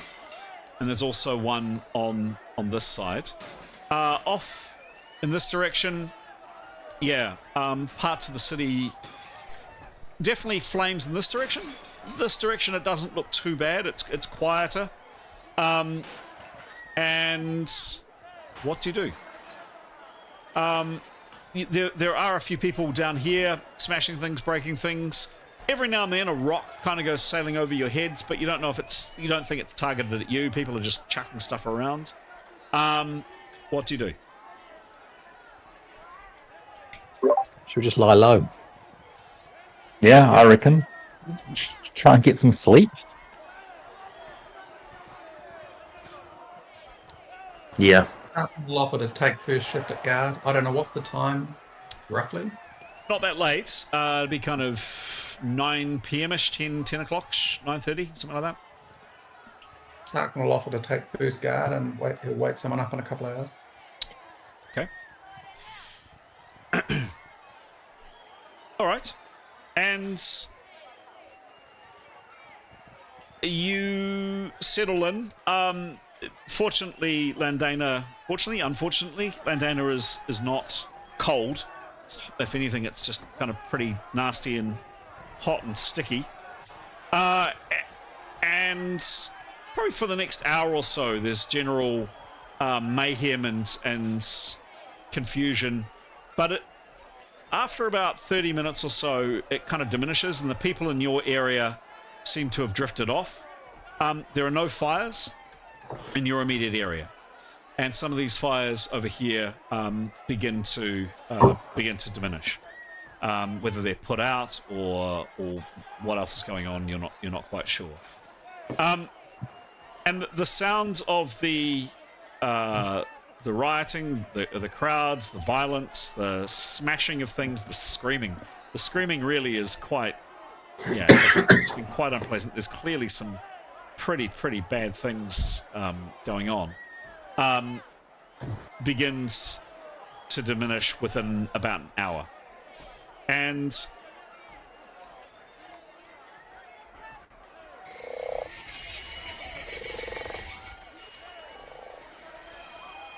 finally, probably about an hour and a half, maybe 2 hours later, the city becomes remarkably quiet. Every now and then, every now and then, there's the occasional bit of shouting in the distance. But it's increasingly getting quieter. Any other actions from anybody now? There's certainly, by the way, no one came upstairs inside your house that you're aware of, at least that you could see. Certainly no one came out the window. And these people in and around the building appear to have gone. So, after 2 hours, perhaps I'll wake Etienne up, take watch, and go to sleep myself. Okay.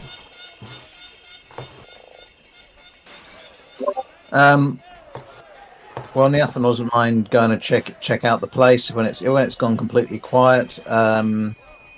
She only needs 4 hours sleep anyway, so she's happy to have a little snoop around. So she'll cast Fly on herself again. Give me a roll. Only fails on a 1 or a 2. 20. 20, you're fine. So she'll, may as well go along the wall, go back in, open the window, and have a little peek inside and a listen. Yep. Tarquin, sorry, quick question. How long does the wood wall last for? Wood walls, and how long does the darkness spell last for? Well, the wood wall's not mine. The darkness spell lasts for a long time. Yeah, I was asking generically. Whoever cast the wood wall, how long do they last for, please? Mithan's is 1 minute per level. Cool. So 9 minutes for Mithan's one. Cool. Yeah, same with Gray's. His would be 7 minutes. Gone. Okay. The darkness is gone too. It lasts about an hour and a half. Okay. Okay. Neathel. Yeah, she'll have a little listen and a peek. Open the window, have a little listen and a peek. Yep. No one here that you can determine. All right, as she'll fly around the house, close to the ceilings, having a little peek around being careful, peeking in around the tops of the doors, like she's a spider on the roof or something, and just go around the house checking, A, that there's nobody in it, and B, surveying the damage on the ground floor. Cool. So, getting to the ground floor, it's a mess.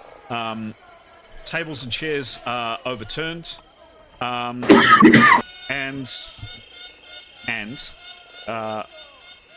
is not that.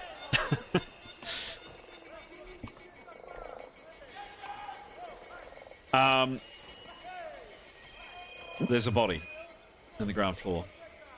This man here is, and he's dressed pretty much exactly like that. He does have a small pick on his hip, rope around him, and he is lying here with a dagger in his ribs and a pool of blood around here.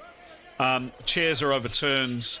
The kitchen, this rack here has been pulled over, but other than that, it hasn't been disturbed. But this window, which appears to be the way that they got in, is smashed.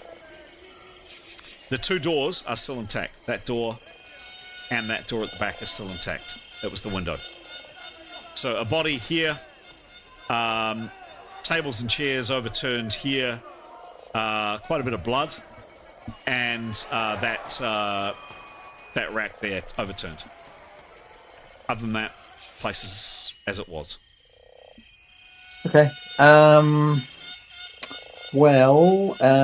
She will unlock the door. Okay. One of the doors. Yep. Then she will retrace her steps. In terms of getting everyone down off the wall, I guess we'll probably do it the same way. Well, she'll go back and tell the party what she saw, and wonder how we're going to get down again, whether we just need to repeat the same process by which we got up. But obviously there's nothing to tie a rope to up here. But I guess she could provide or we go back in through the window and she could see if she could re-secure the table so it wasn't quite so dangerous, but it doesn't seem much point risking it. So if we have power points, we may as well just float everyone down again. What do people think?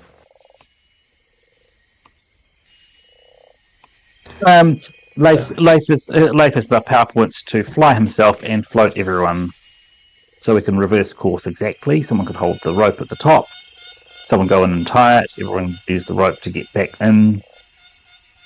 Okay. All right. Well, Nyathra will go and resecure the rope to the banister where it was before. Mhm. She'll put the ladder back where it was before, and so people can still put use it for some guidance if they wish, even if they're not leaning on it. I guess she could put a weight against the bottom of the ladder. What angle is this ladder at? Well, one foot was able to rest on the stairs. The other one was not. I mean, if you've got a plan to get everybody in, I'm just happy to run through. Well, we'll just do that then.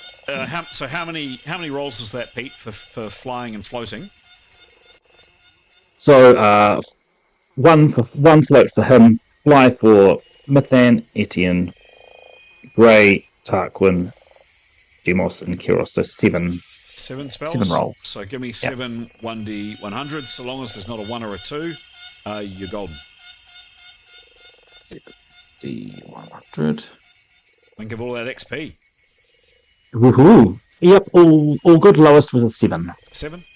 I'm not going to do 7 sound effects, but all those spells went off, and probably around maybe midnight, but after, you will find yourselves back in the top of the house.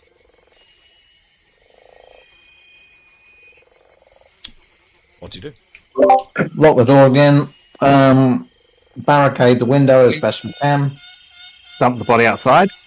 Move the body, put it in a dark alleyway, maybe a couple of houses down.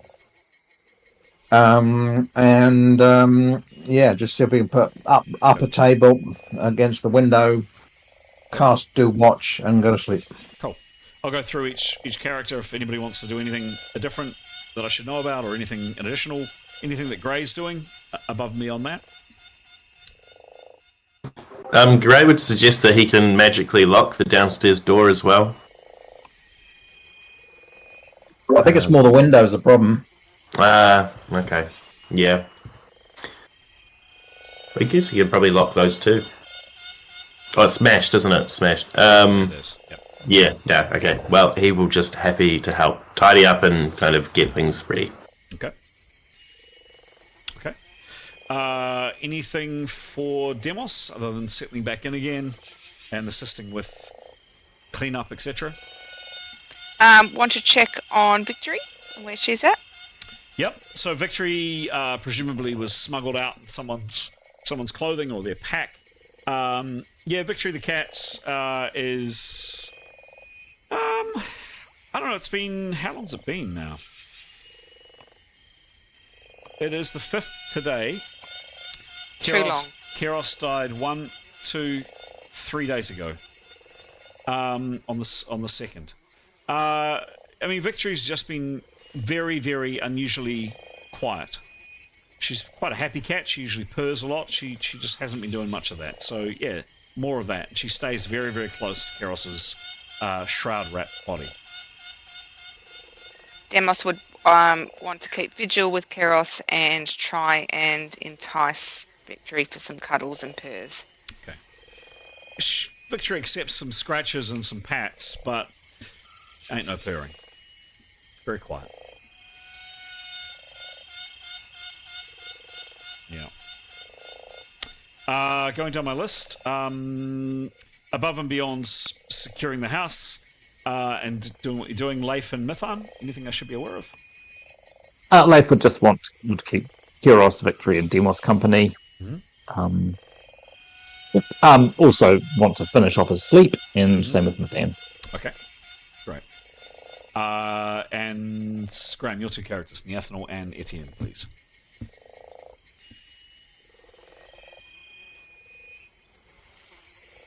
You're on mute.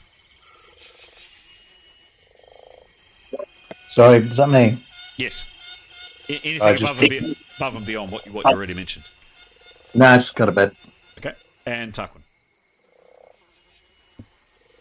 Sleeping, sleepy. Okay. So just quickly, what do you do with the body? I didn't quite pick up on that. Making sure there's no one around. sneak them out the back door, around the dark back of the house, go a couple of houses down, go in advance, someone go ahead, check there's no one around.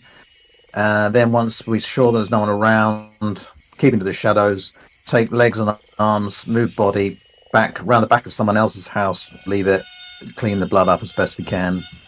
Cool. Okay. Return. Okay.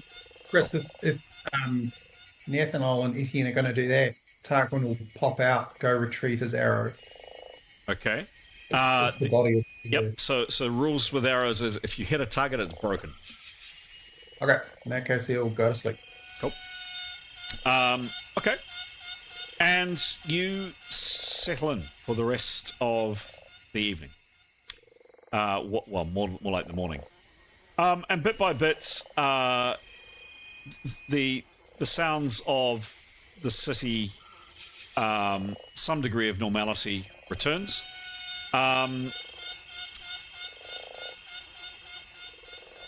At least the next morning. There is quite an unnerving quiet. It's definitely not... the city is not nearly as boisterous as it usually is. But the sounds of the chaos and the confusion and the horror and the destruction of last night seems to have diminished. It's now day. What do you do?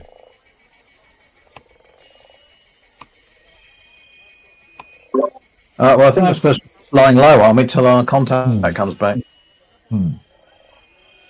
She was gathering information about a city for us to go investigate with the healing, and I think. So I guess wait for her to come back, right? I don't know. Have we got any tunings that need doing? Good point.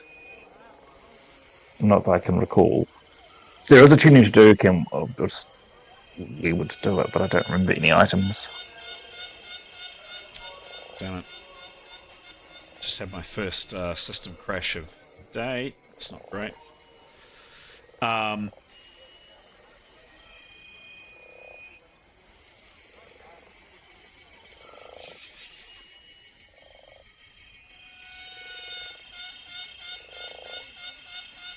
Okay, I'm back with you guys. Oh, goodness. Maybe I can't share images.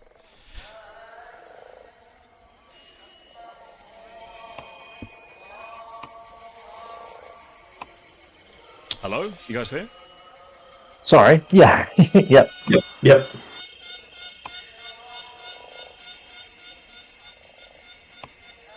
So the only person really who can go out... Oh, no, Gray can go out, can't he? But perhaps the best person to go out is Tarquin. If we needed to get food or supplies. He'd be happy to go out and get food or supplies.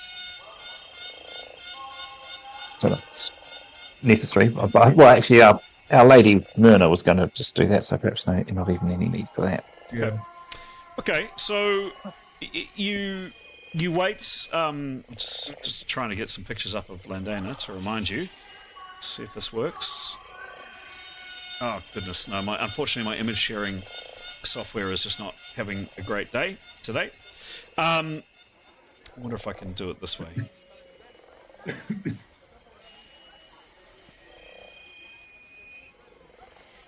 Yeah, I might have to do it the old-fashioned method.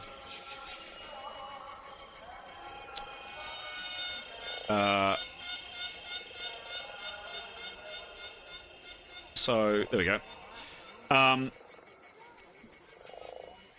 Landana in all its glory. Except it's definitely not its glory today. It's... Yeah, certain degree of normality has come back. You can hear some market voices perhaps, but it's definitely quieter, much quieter than normal. There is the call to prayer that you can hear. The weather's pretty good, but there's still the smell of burnt buildings and perhaps less savoury things that you can sense as well. It's clearly been a pretty rough night for the city. You wait throughout the course of the day, fully rested, and those that are lacking in hit points, those have been recouped, along with those lacking in power points, so your power points would have gone up. Now, your guide, Myrna, had said that she would come both in the mornings and in the evenings each day. She doesn't show that next morning. Any actions initially? By about 10 o'clock, there's still absolutely no sign of your host, is probably a better word. Well, Tarquin would offer to do a little recce into town and ask around if that would be helpful.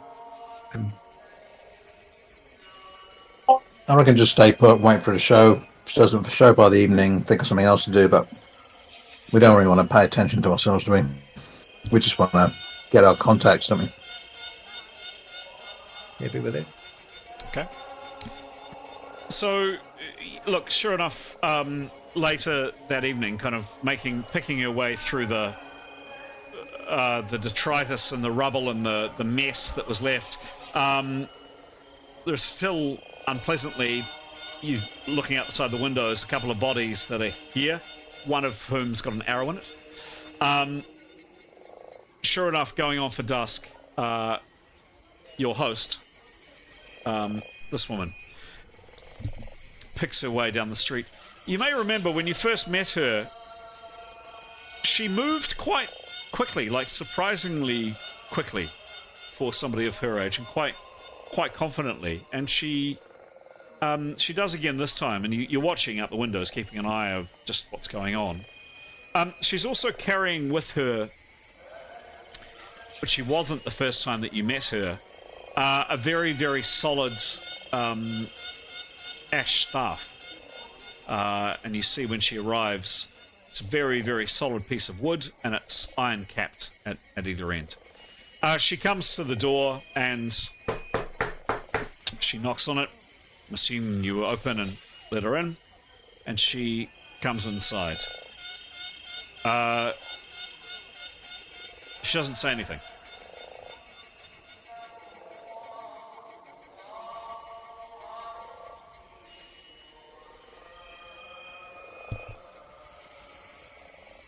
Say hello, how you going?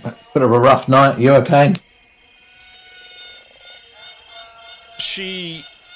She sighs and looks around. You can see her kind of inspecting the damage to her house. There's nothing actually like materially damaged other than perhaps the window being broken and a chair or two being smashed. All in all, her house got off pretty well.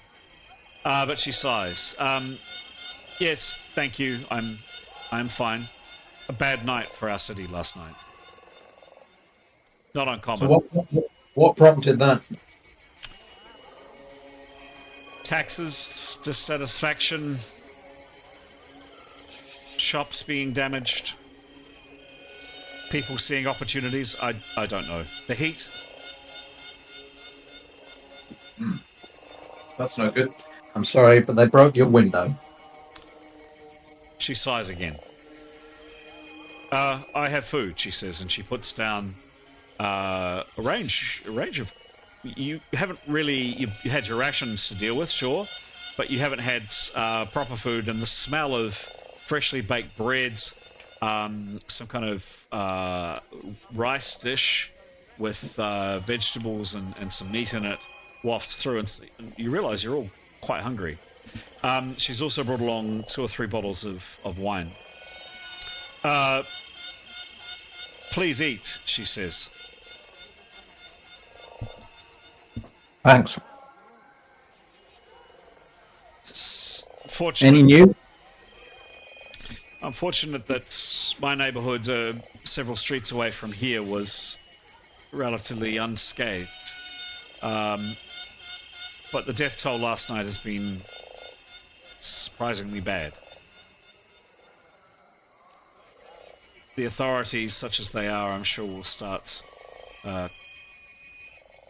making amends and cleaning up the streets and dealing with the aftermath. News for you.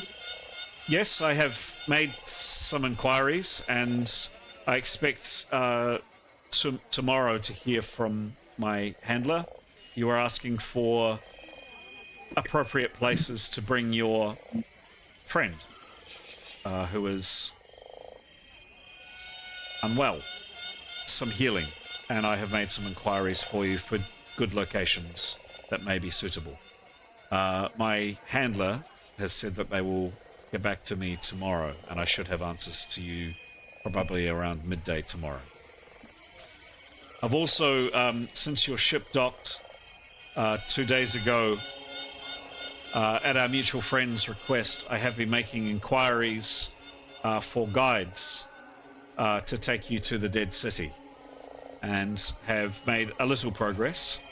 I have identified some possible guides, but by all accounts, they need a woodworker, apparently, to go with them. Someone who is skilled with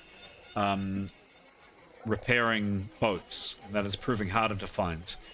I should be able to introduce you to them in 2 to 3 days' time, perhaps longer.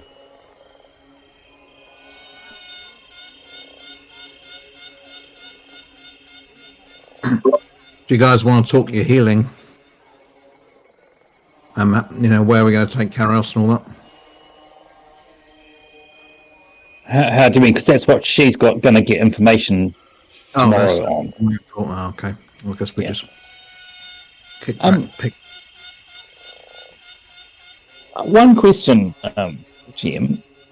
I assume that these guides to the Dead City come under the transport that our mutual associates have allowed us. You're guessing so? Did we have any information about that when we approached that with Jackin, or the man with no name? He did not intimate that we were to pay for them. You were told what you were told at the time, that you would get access to both contacts and safe houses and people to arrange things for you, and from people to where they're able and willing, and where there is no and where they're comfortable with their threat levels, to help them get you to where you need to go. Okay. Cool. Thank you. Well, I think Leif would want to discuss that with the group, but would want to, and if we agree, would want to ask Myrna that question directly. If that's agreed with the group. That, it was in a delicate way. Would ask, just want to clear, just to the point of, with these guides, including this carpenter, once they found them, that is covered by our mutual friends, I assume, the costs. Yes. That is my understanding, but they'll only take you so far. Nobody here in Landana will go into the Dead City themselves, but the people that I am arranging for, or have arranged, and they in turn are arranging others, will take you as far as they are willing, and indeed there is no cost to you. I'm sure they would welcome any tips you might be able to provide, as others might, but there is no cost to you. Oh, that's great. Will they take us back? Will they wait? Of course. And Leif will be happy to give her to... does he have any idea how much it costs to repair a window? Good question. A couple of silver? Probably more than... no, glass would be reasonably expensive. Maybe a couple of silver, actually. That's maybe about... maybe a silver. Yep. Yep, Leif would be happy to give her a silver for window repairs. Okay.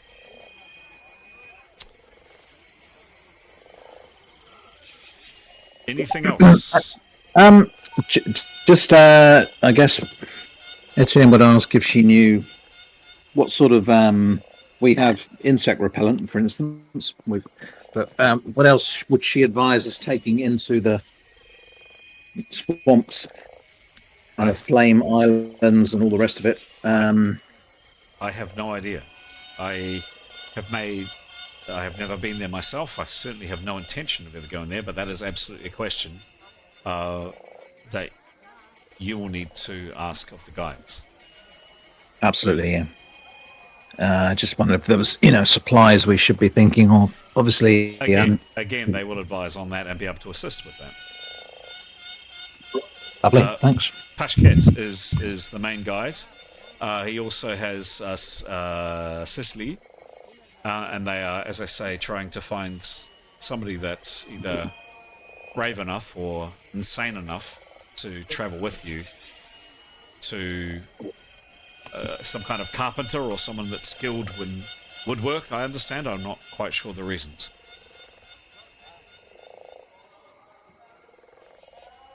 Pashket will know. Okay, super. Thanks. So we'll just sit tight here then? You may do as you wish. Well, yeah, we're not keen to sort of draw any attention to ourselves. Yes, please. I will be here. As I have said, I was not able to come this morning. The streets were still... I didn't feel the streets around my area were particularly... It wasn't appropriate for me to come this morning, but I will certainly return this evening. Tomorrow morning, and or more than likely midday once I've received information from my handler, and then tomorrow evening as well. Do you have any requests for food? Oh, not personally, but this is lovely. Thank you. You got any board games? I don't. No, all good. Thanks.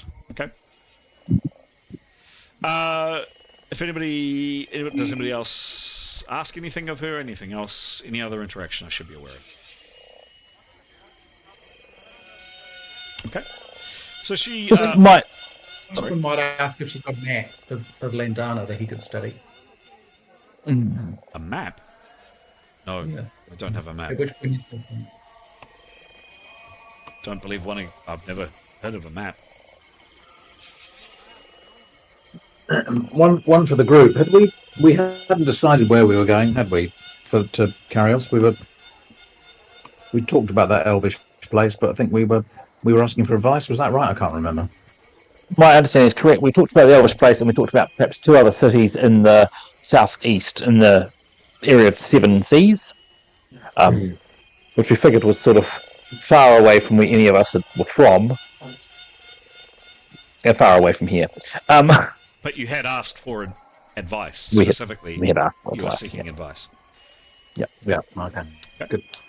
I'd like to just inquire if Myrna feels that if there'll be any repeat of last night's unrest tonight. Anything else to expect? I don't know. I hope not. I'd like to think the fury of last night is it, but yeah, I would stay cautious. Very good. Thank you. Demos would quietly ask Leif, bearing in mind I've had no instruction, like me as the person, not the character, has had no instructions, but around the ship that Demos's sister was on. And if that's appropriate, it may not be. Information about that. Because my understanding, and correct me if I'm wrong, I think we had someone follow it, or we had someone identify the markings on it, someone from the ship, and they said that was a family that had an estate further up the coast. So that's where we're assuming there was some sort of estate for this a trading family. They had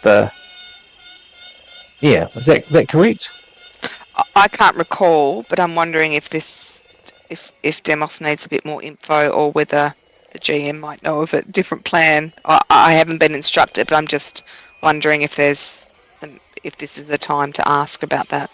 I haven't heard from from Demos's handler, but I will be a kind and generous GM and just refresh your memories, because particularly this was more Demos specific. I'm just very nervous about opening up lots of windows on my somewhat fragile computer at the moment. Just excuse me while I shut a couple of things down. There we go. I need to keep that open and that open and that open. Let me try opening up this.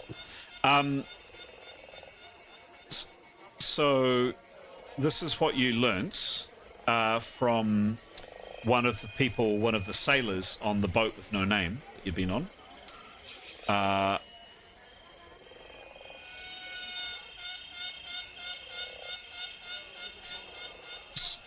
So Demos had seen out a cabin window on the boat with no name a boat sailing off with absolutely unequivocally his sister on it, and this symbol on both the sails and then also on the stern of the ship.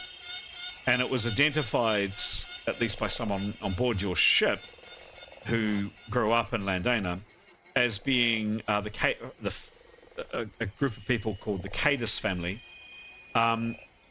They're in the rope business. They manufacture and produce rope. They use slaves. Like a lot of people around here, they use slaves.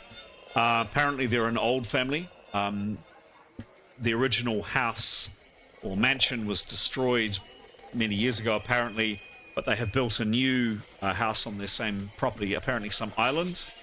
It's about an hour, maybe an hour and a half west from Landana, slightly up a river mouth.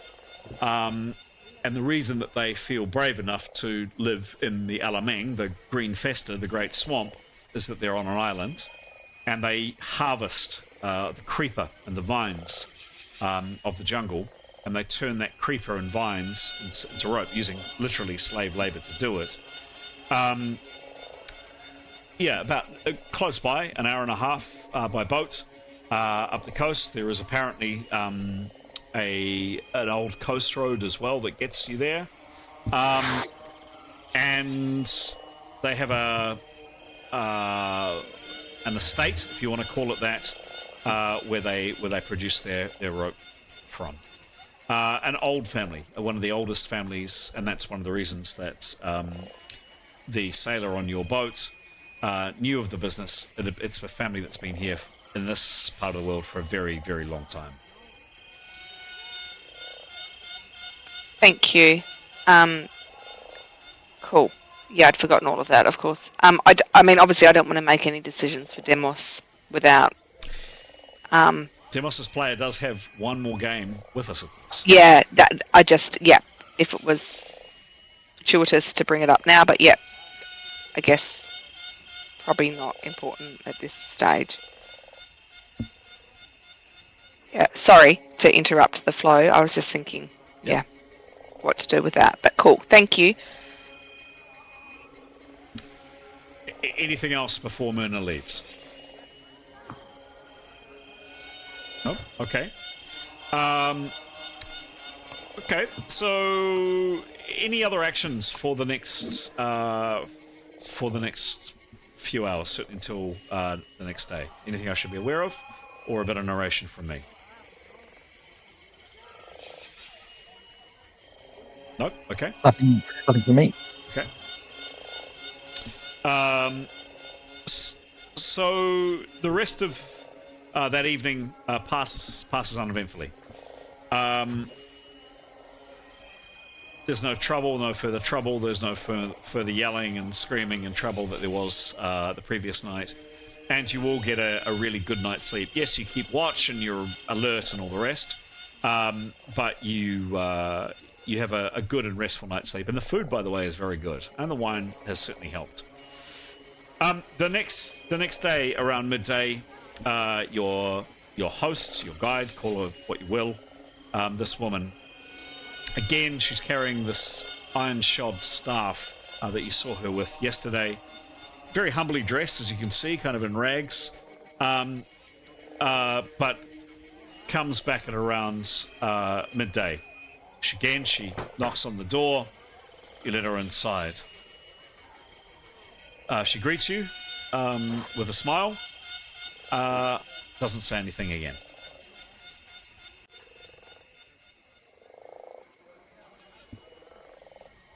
Hello, how are you today? I am well. How are you today? Gods be with you. No, good. No writers, so we're happy. Good. Enjoying your hospitality, thank you, and your splendid food. You are most welcome. Any news from the front? Any news? Any news of anything? What's any news from our people who are doing the preparations, or? Oh yes. Oh, fantastic! Let's hear all about it. I have spoken to the person that I speak to arrange things, and he has come back with some advice.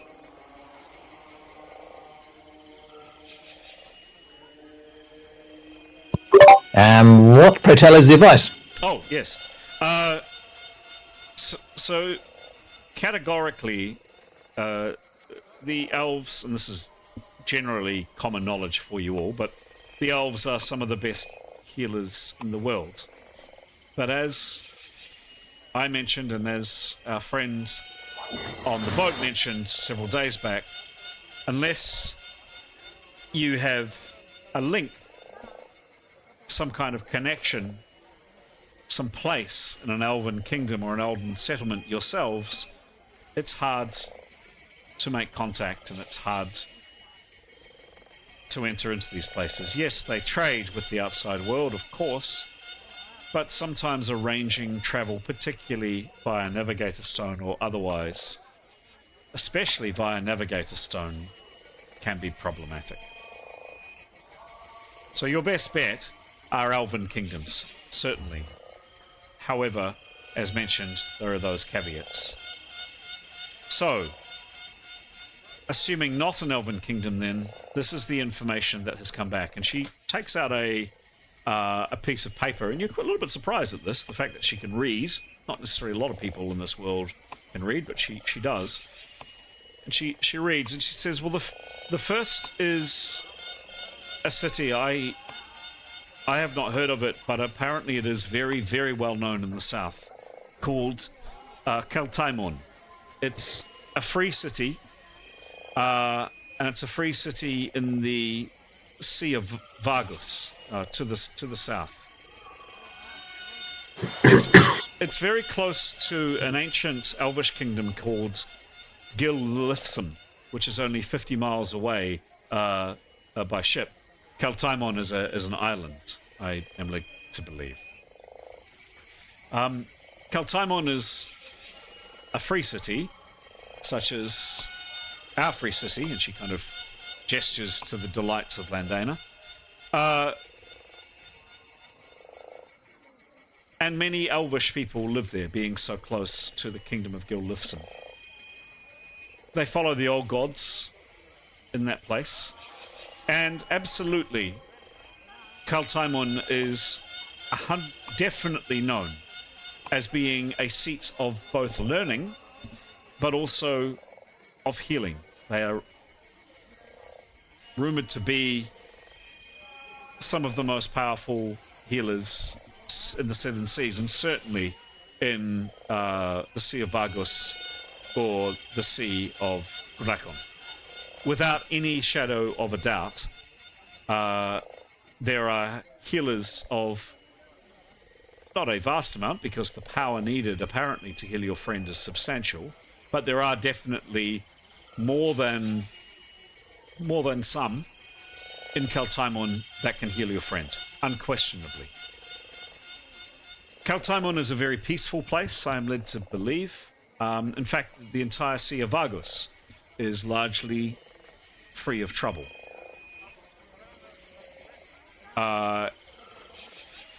It is, by all accounts, a very beautiful city, peaceful and tranquil, with well-maintained streets and good order. It is a place of healing and safety and sanctuary. There are, however, some disadvantages. The first is it is expensive. Comparatively, everything in the city apparently is expensive, but because of their notoriety as healers, their prices for healing are expensive. The other disadvantage is there is no Navigator Stone that will take you directly there. The closest place is either Gil-Lithsam itself, the Elvish Kingdom, which would definitely take some time to arrange, or perhaps going to the Wind Speakers land, the religious state known as Hathor, and I'll speak about Hathor in a minute. And again, she's reading this. In Hathor, there is a navigator column in their capital, Hath, and then from there it's a short distance of maybe half a day's journey to Kaltaimun. Getting permission to go via Gil-Lithsam will definitely take time. Going via Hathor would be certainly easier and faster and safer too. So without a doubt, your friend can be healed certainly in Kaltaimun. Another place that is highly recommended for healing is a place called Jebai Expas. It's a free city in the Sea of Tolmides. The Sea of Tolmides tends, at least in the north, to be inhabited by those that follow the faith of Al-Tumar, and there are those that they call the Masodihas, the Moors, the arch nemesis of both those of the Al-Tumar faith and also of the Roldenic faith. You may be aware that that is where they say in northern Tolmides is where Roldan was born. There is, of course, the Crusades that are taking place in northern Tolmides. But Jebai Expas itself is well known to be an extremely wealthy city, and there are highly likely to be senior enough and experienced enough healers, but not certain that there will be experienced enough healers to heal your friend there. Likely, very likely, but not certain. There is a navigator column there. Thirdly, I've already mentioned, again she's kind of shuffling through her paper, the religious state of Hathor. Hathor is a theocracy, a religious state. She seems to know quite a few large words, this woman. Also in the Sea of Vagos, it's very close, as I mentioned, to Kaltaimun. Again, this is news. All of this is news to me, but apparently these people are called Sky Talkers. They follow a local religion only known in that land called Silvioross, and they believe in the god of skies and winds, which is interesting. They are considered themselves gifted healers, and there is a navigator column in their capital city, Hath. There's a good chance that you'll find somebody in Hath, but they are strange people, I understand, and not always welcoming of strangers. While it is a very peaceful land, and while trouble is uncommon there, I'm led to believe, they tend to be not always welcoming of people that are people outside their faith. The fourth location I have had recommended to me is a kingdom known as Lokong, which is a trade, not a kingdom, but a trade confederacy, and that's in the Slaver Sea, the Sea of Grakon, which is the next sea over from Vagos. They have a good number of healers there, I'm led to believe. It's certainly extremely wealthy, as many of the states are in the Sea of Grakon, feeding off the very lucrative slave trade that comes from going into the forests and taking the greenskins, as have been done now for hundreds, if not thousands of years. Again, however, there is no navigator column in Lokon. The closest would be in the free city of Los Bantine. Not certain that there would be a healer of sufficient experience to help your friend, but there's a good chance. And then lastly, the last place, the fifth place, is a place... Fifth? 1, 2, 3, 4, 5. Yes, the fifth place is also in the Slaver Sea, the Sea of Grakon. Jebel Shansard. It's to the south of Lokon, and it is a massively wealthy city-state. Principally, why? Because it's located, I understand, at the Aktabar Grakon, or the throat of Grakon, this very narrow waterway that goes into the Sea of Grakon. Again, however, there is no navigator column in Jebel Shansard. But there is a reasonable chance that there would be someone there of healing for your friend. So, 5 options. There will be other places too, many other options, but perhaps less likely to have the experience that will be required. Either a priest that you need to heal your friends with repairing the damage to her chest, or a non-religious healer that might be able to assist. The recommendation from my superior is, if you want absolute certainty, Kaltaimun is your best option, but it has the complicating factor that it's expensive and there is no navigator column. You would be best to travel through either Gil-Lithsam, which will take further time, or go through Hathor. Is that helpful? Very, thank you. Just while we're on the subject, actually, just asking, Leif, what about some of your family, obviously, from a Elven Kingdom? I hadn't thought of it until now, but I assume we wouldn't find any resistance there, would we? I don't think so. The information we had about that was from the Twilight party, and I don't believe they were near a navigator column. They weren't. No, we'd need guidance. Not in his mother's city, because otherwise the Twilight party would have used that to get out of there. So that was in the jungles on the island of Gaul. So I have a feeling that that's not easy to get to. Yeah, I don't think that's an avenue for us. Okay. But yeah, good thinking. Oh, just that Gray's been, obviously. True. We would need guiding, but we've got to walk anyway. But we obviously need a guide. But in terms of a low risk place, out of the way. But I don't know if it would have the relevant healers. Does Gray know more, as he's been there, about distance to travel to?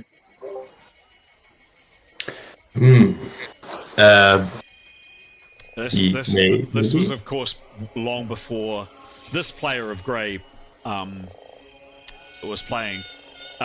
So, are you happy for me to answer on Grey's part? Yes, please. Yeah. Thought you might. Totally.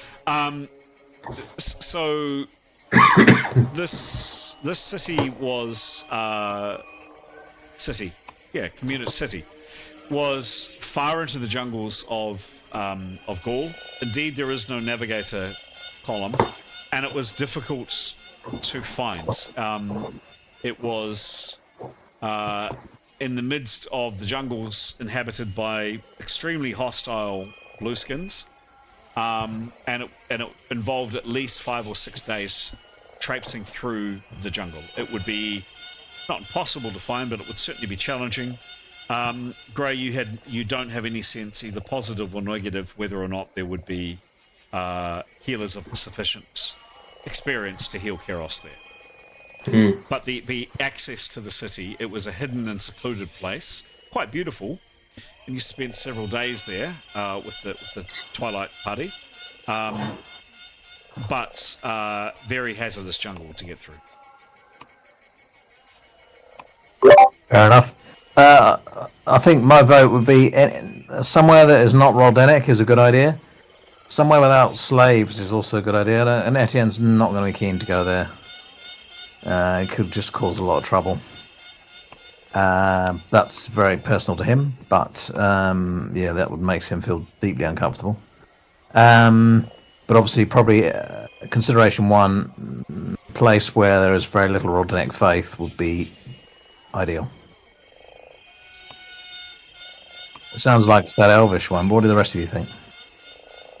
I think as we've got to pass through half 4 anyway, this column to get to Keltaimun, the Elvish, well, the one that's near the Elvish one, we'd have to pass through half. Can we have an arrangement with a contact in half and a contact in Keltaimun, where we would go to half, do the best we can to source healing there. If not, we've got the option to continue to Keltaimun, and then we'd be assured of healing there. So this would be a question to the group, if that sounds good. So go to half, see how we go there with getting it. We might not connect with the people, their religion, they might not be welcoming of us. If we don't hit it off with them, if we don't find a way in there, then if we've at least put the arrangement in place now, because it takes a week for arrangements, up to a week for arrangements to be put in place. The arrangement is arranged now that we've got half, and if not successful there, we still have a contact in Keltaimun, or someone to guide us there from half, to wait with us there whilst we get the healing done. We know it's going to be done there, but it's more expensive, and then to reverse course back to here. Does that sound sensible? Yep. Yeah. Sure. Sounds sensible. Cool. Can we see if Myrna says that that's possible to make that sort of arrangement where if we're not successful in half, we then go on to Keltaimun and we have that arranged right now. We sort of get that arrangement in place now, so we don't have to wait another 6 weeks and half. 6 days and a half. She stops and thinks and says, yes, I can arrange that. Each local contact, such as myself, will know the best way to proceed in their area, in their hometown. I can pass that request on, and yes, indeed, it will take at least 6 or 7 days to arrange this. What the reception will be in either Half or Keltaimun itself, I cannot guarantee you, but I can certainly put those requests in. Yes, I can. Much appreciated. So we might not need the contact in Keltaimun, but we would like the potential to go there if we need to. One question from me to you is, do I continue with the preparations for you to go to the Dead City or not? I am unclear. Yes, please. Our intention is to go to the Dead City once we have finished with our healing. I see. And I believe I mentioned last time another option, perhaps you could talk with the guides about that, was we had heard talk of a quicker way to the Dead City by way of a navigated column somewhere in the jungle. I know that you did not know about that. The guides might. Can we have that as an option with them, please? Certainly. I will make mention. Okay. So, can you just clarify for me what your instructions is to my handler, please? For both arrangements. So for the going to Half and Keltaimun, so we would like to be met in Half, to be guided or helped to source healing and make a connection to local people if possible.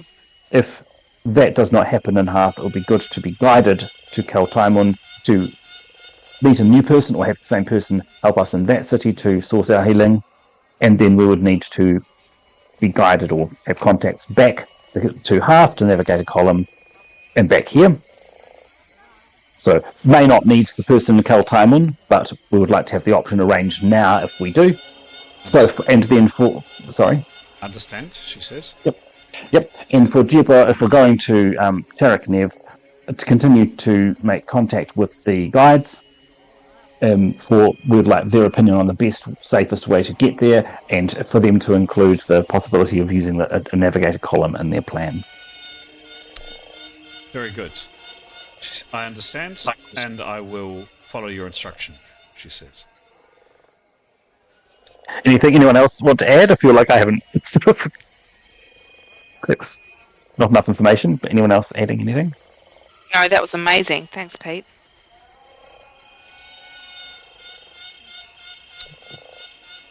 Yeah, agreed. That's great. Anything else from anybody else? Anything from Tarquin? He's totally good with that plan. If we're going to be here for a week, you might and we get a little bit of time, he might come up with a little side plan, but he's good with that plan.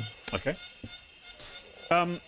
She hesitates for a minute, and then she says, I thought you might be interested to know,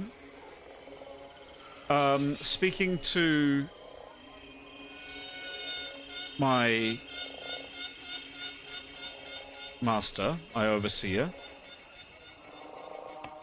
you are aware, of course,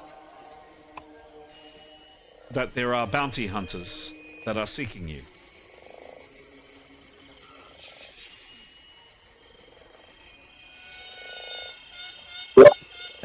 We have become aware, that people are quite interested in us, yes.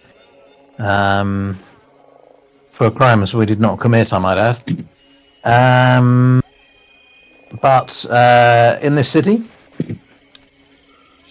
No. Certainly in other places in the Sea of Cantana, definitely. Jevai Ritana and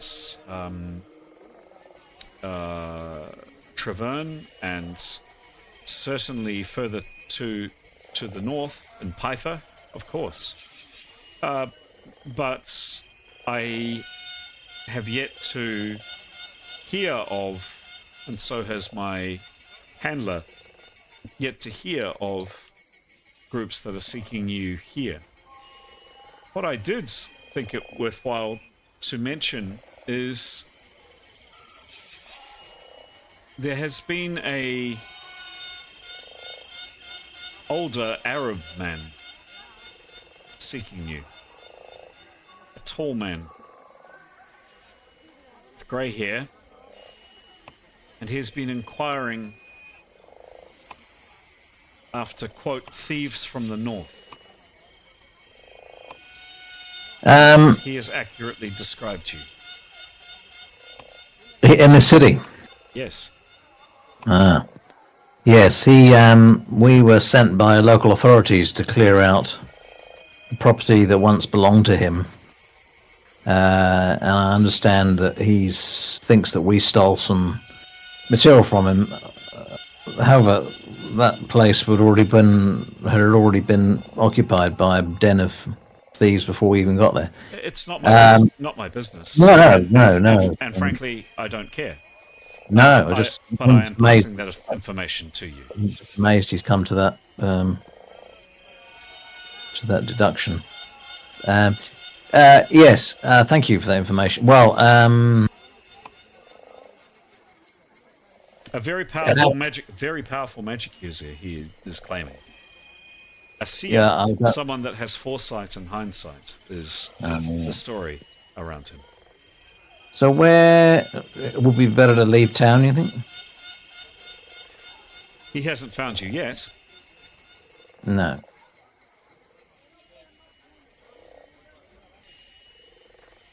And there may be bounty hunter groups here that I am unaware of, or that my handler is unaware of. It would be good to move on then as fast as we can. Well, I now have direction from you. I can put those requests into action, and between 6 and 7 days, I would hope to have a result for you. Thank you. I wonder whether we, well, we're going to lie low anyway. I don't think we'll be leaving this place based on the information, but thank you. It's very, very useful to know. If there is nothing more, I have a lot to do. I will bid you farewell, and I will see you this evening. And with that, unless anybody says anything else to her, she heads out the door. Jim's just going to say, by the way, it's 3 minutes past 2. Are we wanting to call it there? Do we want to play on a little bit longer? What do people feel like? I'm good to keep going for a bit longer. I'm also happy to wrap up. What's the mood of the crowd?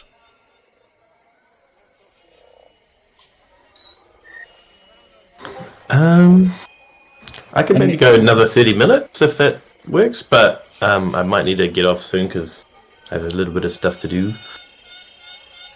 I've got a family call, but I can push it out. I need to be off soon. Sorry. Yep, perfect. 30 more minutes? Yay, nay? Yep, can do that. Graham, Giles? Sure. Yeah. Sure. Yep, okay. Jim's going to head to a very quick bathroom break. Too much ginger beer. And I'll be back in a second. For those who weren't here, that guy, we basically were sent on a mission right back where we started, where some thieves had taken over a fortress, and we were tasked with winning it back. However, there was an original owner who, it sounds like if he's a seer, then he's seen what we've done anyway. So, indeed, exactly what he knows exactly what we did.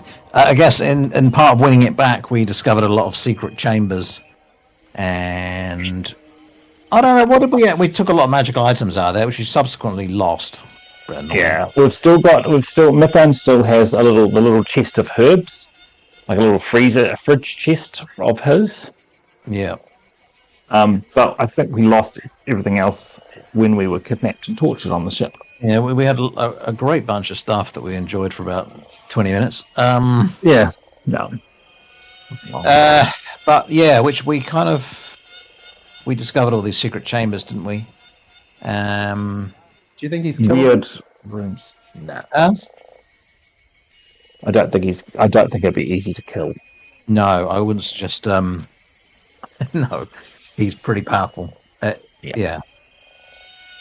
He's tracked us here from the north. That's a huge feat for a start, and I imagine, especially as a seer, he might well have lots of protections. Yeah, fair play. Yeah, tempting, but give him a wide berth, I reckon. So that base, do we? I don't suppose we've got any choice but to remain, or do we see if we can go somewhere else? Or we're better off just not going anywhere. Well, it takes time for us to move. You know, she's got to make arrangements if we're going to go somewhere else, right?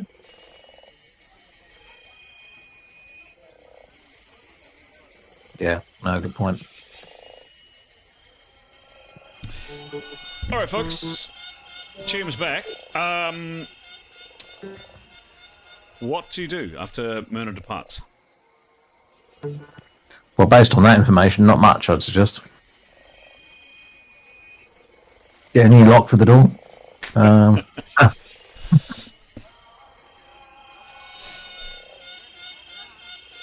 Okay.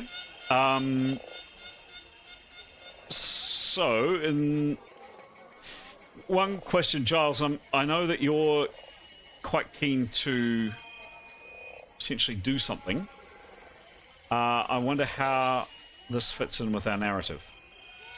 What are your thoughts? Do you have any thoughts? I'm very happy, Chris, for just to play on and see how it rolls. You sure? Yeah. Okay. I don't ever want to be accused of railroading unnecessarily, or you should. No. This is meant to be you guys deciding what you want to do and where you want to go. So, okay, but all right. Okay, so some time passes. So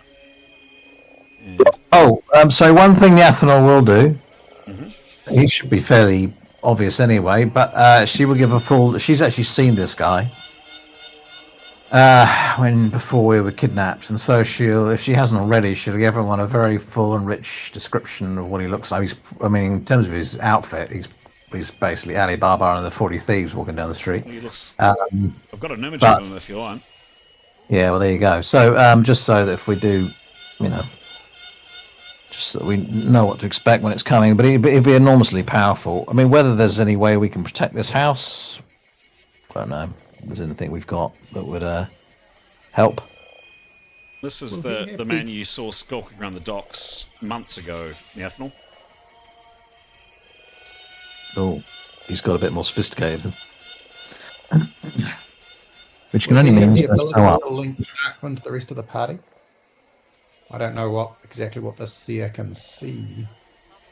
Well, from our experience of seers, they can, using any kind of object or location, they're able to sort of go back in time and pick out what happened in places or people that have touched an object and go back and trace their footsteps. So you can be certain he knows exactly what we did in the tower and exactly what we took. Maybe doesn't know we've lost most of it in a shipwreck. But if he's followed us here, then it's likely. Then it seems very likely he'll find us at some point. If he's got to this city, I mean, bear in mind that very few of us actually left the boat in the last place. Did anyone from the hero party actually leave the boat? Other than you, Tarquin? Yes. No. No? Yeah, Demos did. Because he came out with me with Wingy, didn't he? Demos also is not... well, of course, he may now know that Demos is with us, yes, I suppose. But Demos wasn't a member of the party then, but of course, if he's tracked us this far, he may now. Not Demos. You mean in Grey? Oh, sorry, I mean in Grey. Yes, my apologies. Yeah. So Grey was not at the tower. Neither was Demos, but... No, but he's more likely to know that Demos is a member of our party than Grey. Yep. So it seems very likely he will find us at some point if he's being this diligent. I don't know what he hopes to find. We haven't really got anything on us that we took from that tower, have we, Chris? I'd have to. I can't remember. I can't remember your individual characters and what you took, but you remember the shipwreck, and you were able to salvage a couple of items each. I can't remember what you each took, so yeah, you'd have to go back through your records and tell me. Okay. Anything else for the course of that day? Nope. So... It's alright. Sorry? What was that? All good, just the noise. All good. Ah, right. Okay, cool. Just to say, I'm pasting everything that we found in the tower into the chat. Mm-hmm.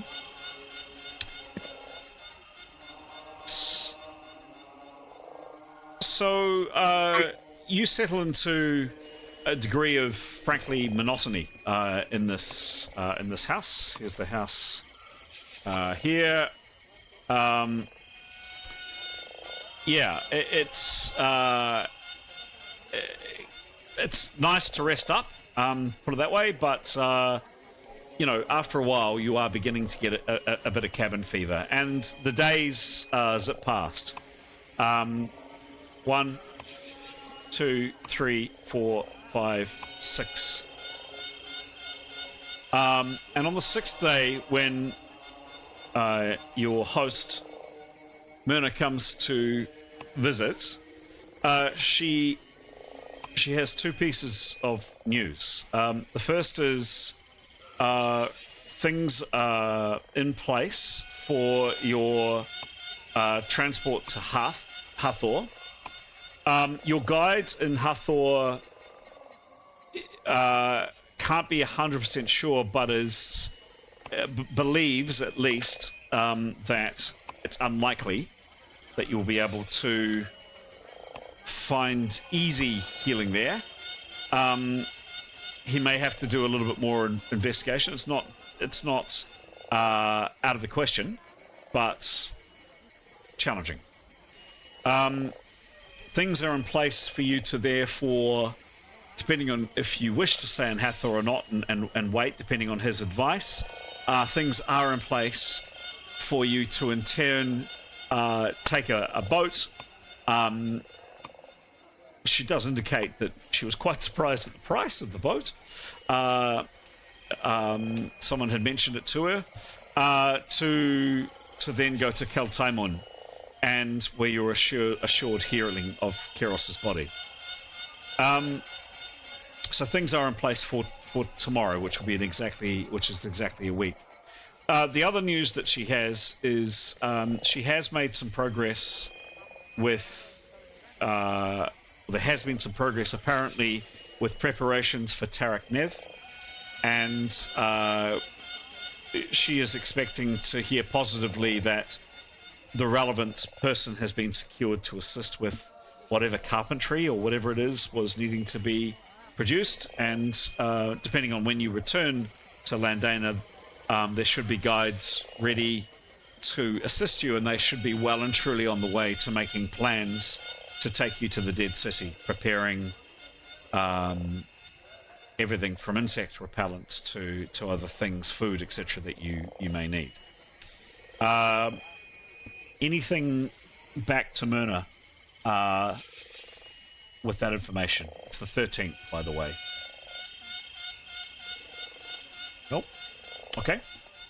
So the next day, the 14th, Earth Day, it's unfortunately raining again. It's rained off and on for your more than a week and a bit of staying in the pretty dismal city of Landana.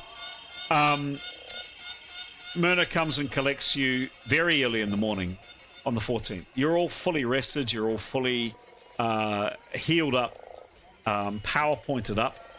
And she leads you through the quite quiet, quite dismal, damp streets.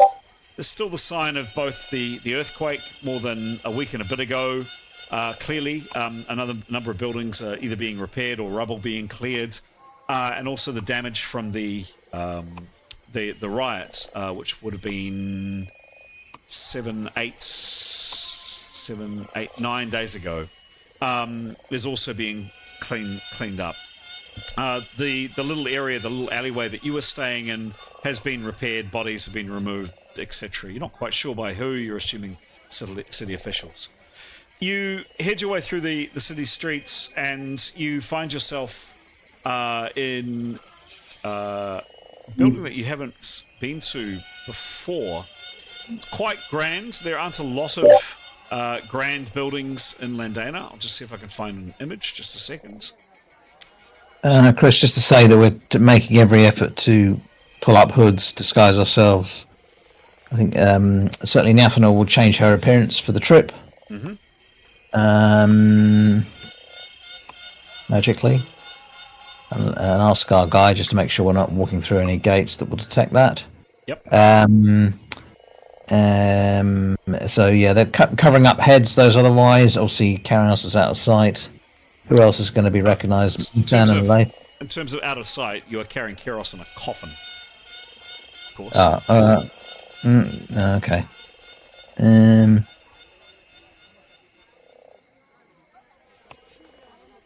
Well, up to you how you carry her, but you were given a coffin. What do you think? What do you think we should be doing here, people? I think the coffin's fine. Yeah, we could be like a funeral procession, maybe. Yeah, A good cover story.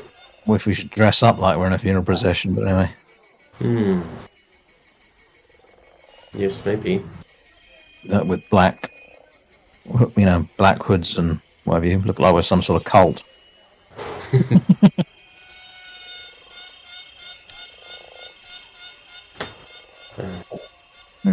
Hard to dress it up because we've also got pets and stuff.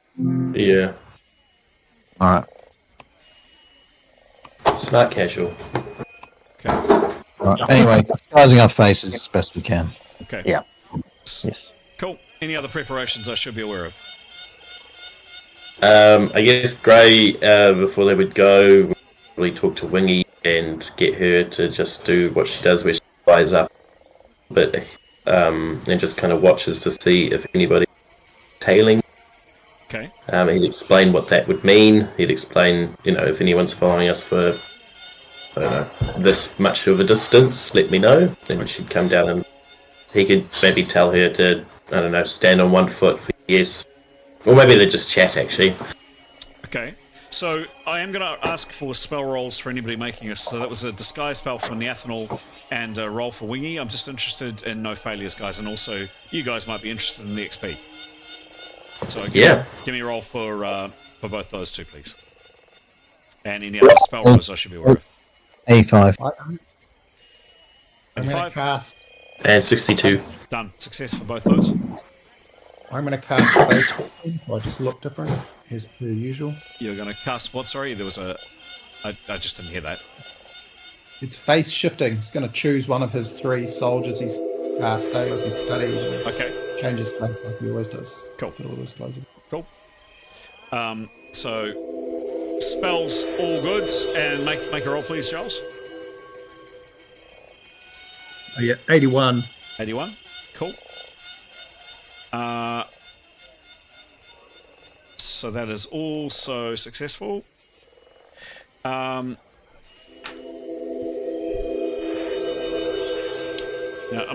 I have a lot of images saved, guys, but unfortunately the main way that I share images has crashed. So I'm going to be a couple of moments in preparing these. So just bear with me, just for a bit of narration.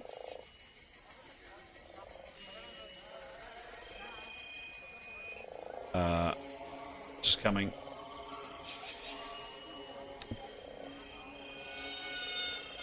Cool. All right. Okay, so there we go. So you head through there. You're otherwise disguised. Any other preparations I should be aware of, or any other changes to appearance, or anything else I should be aware of as you carry this coffin through the streets of Landana?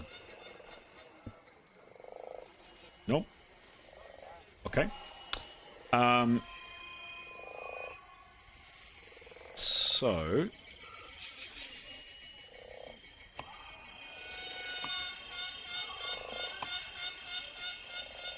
yeah, I'm gonna have to do this. This is tedious. There we go. Okay.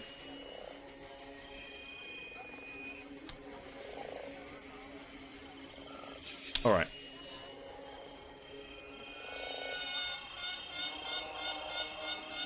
So you make your way to a very grand building. There aren't a lot of nice buildings in Landana. A lot of them are old and crumbling and decrepit. This one is old and it is crumbling, but it's probably in better repair than most. And it's heavily guarded.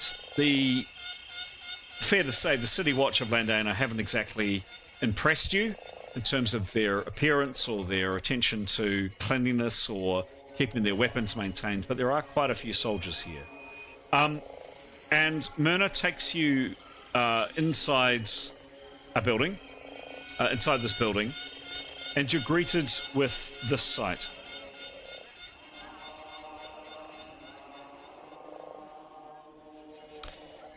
A large black stone. Now, certainly the Twilight Party have used a Navigator stone before. I don't think Hero has. Am I correct? No. Yes. No.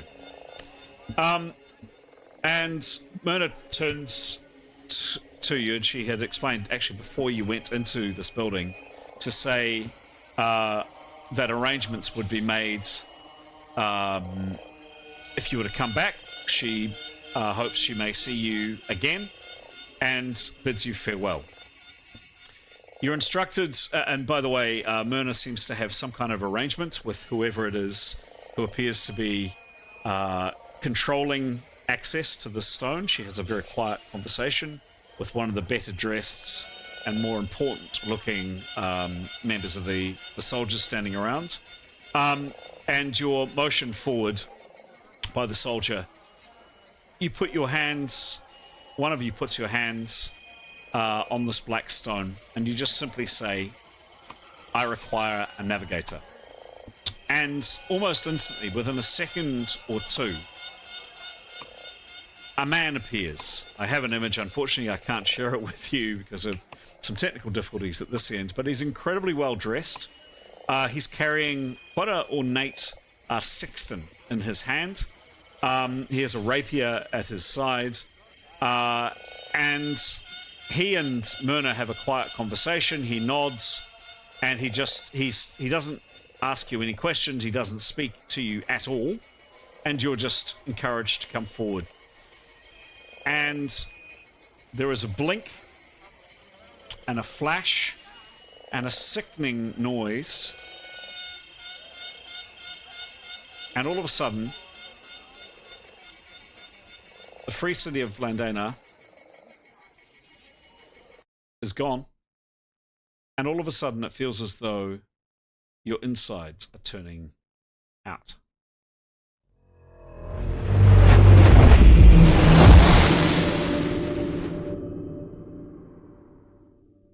And you arrive somewhere very, very different.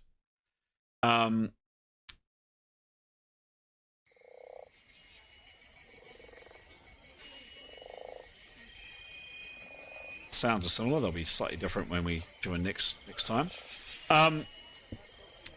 The very first thing that happens is your stomachs rebel on you, and as per usual, for those that have travelled via teleportation, can I please ask everybody here to make a self-discipline check? You've got to make it above 50, so it's roll the dice plus your self-discipline bonus. Otherwise, you end up vomiting into one of the very handily placed large vats or bowls near your near the surroundings that you land on. I'll describe the surroundings in a second. Can everybody make a roll, please?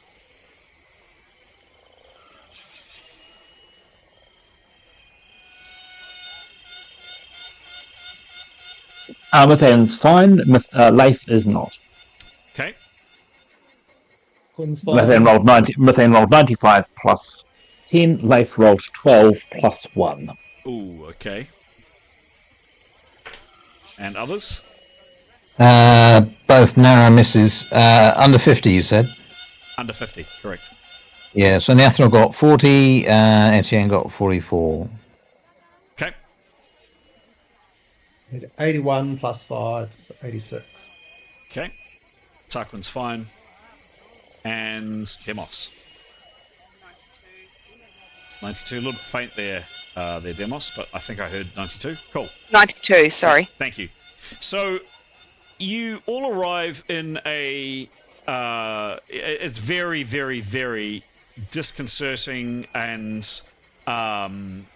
just quite hideous. As I say, it almost feels as though your insides are being turned outside in, and it's just a horrible experience.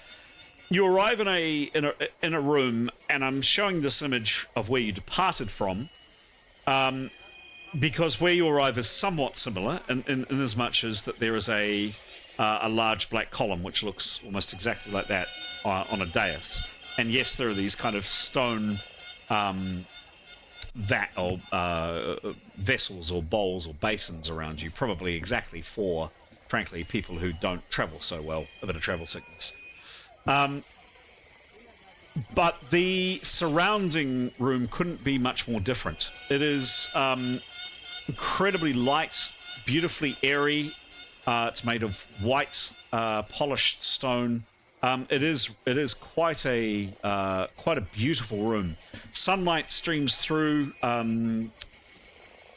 some very, very ornate and beautiful stained glass immediately above you, and the environment and the whole atmosphere that you're in is quite wonderful. It's until you're out of it, you've been in the Sea of Katana for quite some time, you didn't realize how humid and oppressive it is, and suddenly it's not.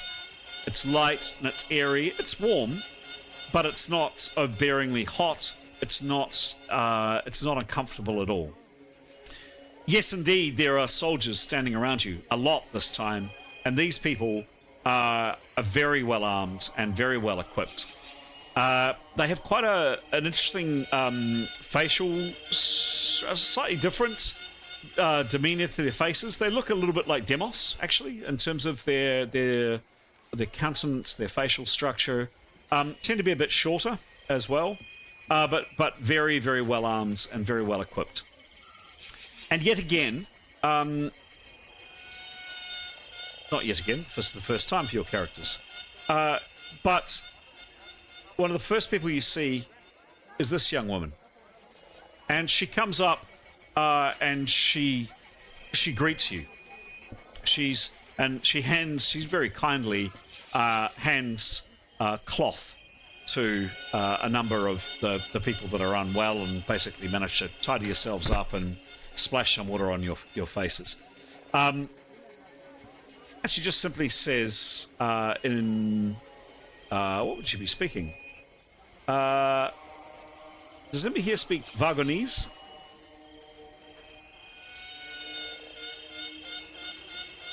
No. Gemos Yes, for I 4. speak it very well. 9. Okay. She says in somewhat halting Vagonese, welcome to Huth. You are my guest. I say welcome to you. My Vagonese is not good, but you understand, yes? So I'd say, yes, I understand. Thank you for your welcome and your kindness. And I relay back what she said to the group. Okay. And Demos, you're also able to pick this up. The rest of you, of course, this is complete and utter gobbledygook.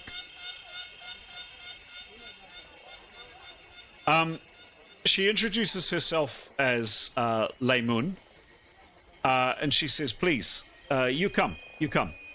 And she leads you out onto the streets. And this is what you see.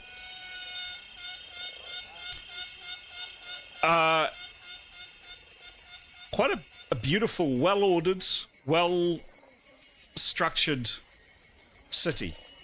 Clean, tidy, and in a number of places, windmills and light, tall, airy buildings seem to predominate. And clearly wind and the breeze is important in this place. Windmills seem to predominate in terms of, or certainly seem to predominate in terms of the skyline. There are all manner of people. Sorry, no, there aren't all manner of people. There are a very, very homogeneous group of people. They all look very similar to Laymun. They're dressed in flowing robes and often white flowing robes. And you do not, and they're all human. You do not see, very rarely see others that aren't human. You are definitely objects of curiosity. People are very interested in you, and particularly interested in your weapons. People don't appear to be armed in this place. And Laymun, after leaving this very grand building, in fact, this is the building that you stepped out of here with the Navigator Stone inside it. Laymun takes you through a number of streets, alleyways, etc., and you find yourself in a perfectly serviceable, perfectly pleasant tenement house. It's 4 stories tall. It's made from stone. It's similar kind of architecture to this, but not nearly as grand. And she leads you up a flight of stone stairs, and you're also getting quite a lot of attention because you're walking around with a coffin. A lot of attention. People are very, very curious about you. She takes you inside a very modest-sized 4-bedroom apartment. 4-room apartment. There's a kitchen area. There's some kind of living room, I guess, and there are 2 very, very small bedrooms. It's small. It's quite cramped. It's clean. It's tidy, but it's not large. She brings you inside this small apartment and invites you in, locks the door behind you, and then asks you if you would like some refreshment.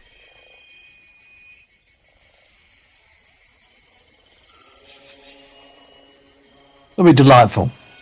Okay. She brings out some chilled wine, and presents you each with a goblet. Pretty humble vessels that she's got. This is clearly not a wealthy, or doesn't appear to be a wealthy person. Once you've had something to drink, and frankly to wash the taste of vomit out of some of your mouths, she turns to both Demos and Tarquin, sensing that you are the only ones that she can communicate with, and says the following: "You are my guest here in Hearth. I welcome you to Hearth." And she kind of smiles winningly.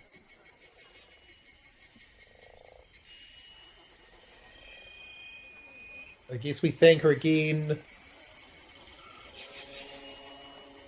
Sorry, I had a little sleep. Is there anything we need to ask her, guys, while she's here?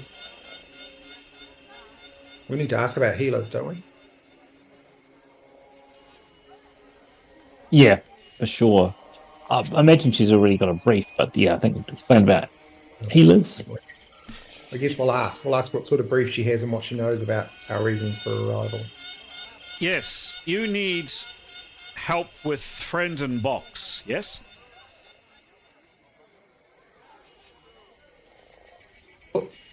Yes, we need someone who can help repair organs. Yes. You are not Hearthies. There's problem. Big problem? No. Hearthies, they not see you with the pointy ears and the strange face. They not see you here. This is Hathorland, yes? So the health man, he say to me, I know like non-Hathis, but maybe in one,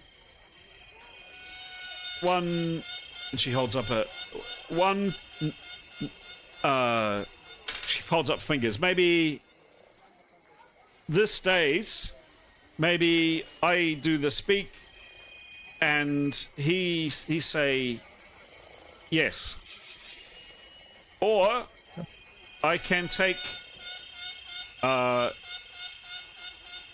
the ship he waits, and you go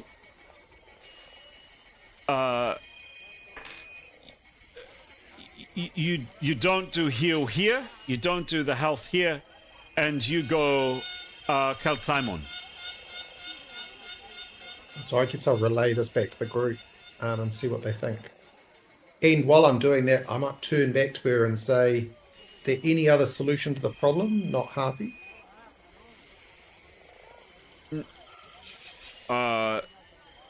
Money? No. I need the talk.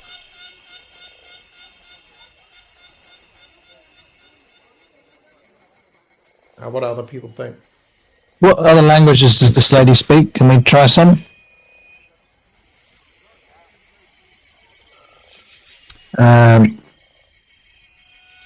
We'll try our languages on her. We'll ask her what our language. Someone ask her what language she speaks. Just ask her, do you speak any other language? Yes. What Which? do you speak? Hatharonic. I speak Hatharonic, Anything else? Vagonese. I speak Vaganese very well. I'll say it in Vaganese. Do you speak Vaganese better? You're speaking Vagonese right now. I am. To her, Yes. does she speak Vaganese better? No, this is her speaking Vagonese. Oh, she is speaking Vaganese. Is that correct? Correct. I mean, Niathanol can use No, use her earbuds and speak to her for an hour, but it might want to save that for when we. Oh no, she's not going to be there anyway. She's an elf. That doesn't help. So, yeah. Who do we want? You wait either this day or We want to wait. Yeah, boats. Yes, Boats to Kaltaimun. You and Kaltaimun this night. I reckon, given how obvious we were in our entrance, I think keep moving. What do you guys think? I agree. I think Yep, we sure, have yes. a bit more precautions of getting to the boat, like drape something over the coffin and just make a bit more effort to blend in. Yep. Maybe we could ask her if she wouldn't mind getting us some just appropriate coverings, like some material coverings, and then something for the coffin. I'll relay that to her. Cloth for box. Yeah, like so it's less obvious as a coffin, like we're just carrying something. Yes. I don't know what. And also for our heads, so we just look like we blend in a bit. Yes. I mean, I can move on and just take a bit more precautions when we arrive. Yep. Let's do it. Okay. All right. So she, Laymun, heads out and acquires some cloth. Comes back again. There's really interesting. There's no request for money. You don't know how the expenses system works with this whole gig, but anyway, there's no request for money. She comes back a little later in the day. You did arrive very, very, very early in the morning. And she provides, yes, a bit more material to drape over the coffin. It's clearly a long box, but now it's a coffin that's wrapped up with some cloth. She provides some food, and around midday, she leads you out and down to the docks. Pretty busy shipyards, and there are a few more odd people. In other words, people that look like you that are there.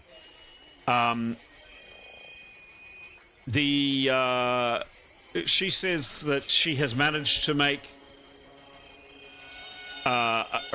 You figured out that she's managed to make arrangements with somebody to meet you in Kaltaimun, and in short order, you are put on board a ship, and you set sail. And I would, if I had a little bit more time and my computer was working a little bit better, give you some ship noises. But after bidding Laymun farewell, you set sail across the southern Sea of Vargus. And just to stress again, it is just very pleasant to be away from the heat and the oppressive nature of the Sea of Katana. Late that evening, you dock, and you dock in a beautiful, beautiful city. You're met at the docks by this woman here, who introduces herself. Hang on, I'll show you in just a second. I'm aware that I haven't put it up on screen.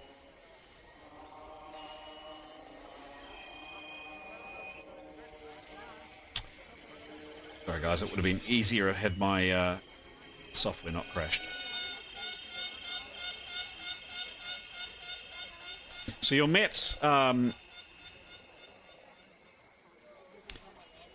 the docks by this young lad whose name is who's introduced to you as Alf, and his mother, who introduces herself as the widow Anethus. And the widow Anethus welcomes you to the beautiful, utterly spectacular city of Kaltaimun. And I'll just describe the city in a second, and then we'll wrap it up, I think, for this session. In terms of languages that they speak here, they definitely speak Elven, so if anybody speaks either Sindarin or other Elven languages. Now we're talking. Yep. The widow Yeah. Antithesis. Anybody else speaking Elven languages? I can speak Sindarin well. Okay. And also Vargonese. Does anybody not speak any of either Vargonese or Sindarin? Leif and Mithan speak neither. Okay. Neither does Etienne. Yathanol speaks Kenya, Bethana, and Sindarin. Okay. And poor Demos? Oh, he speaks Vargonese. Demos, Vargonese, yep. Okay. So those are the characters that can understand what's going in and around them. And this is where you find yourself. Oh, one last thing. I keep forgetting to mention, but there is this comet you can see up on screen that has been, it's been present, obviously, in all of your journeys. Just a few images of Kaltaimun.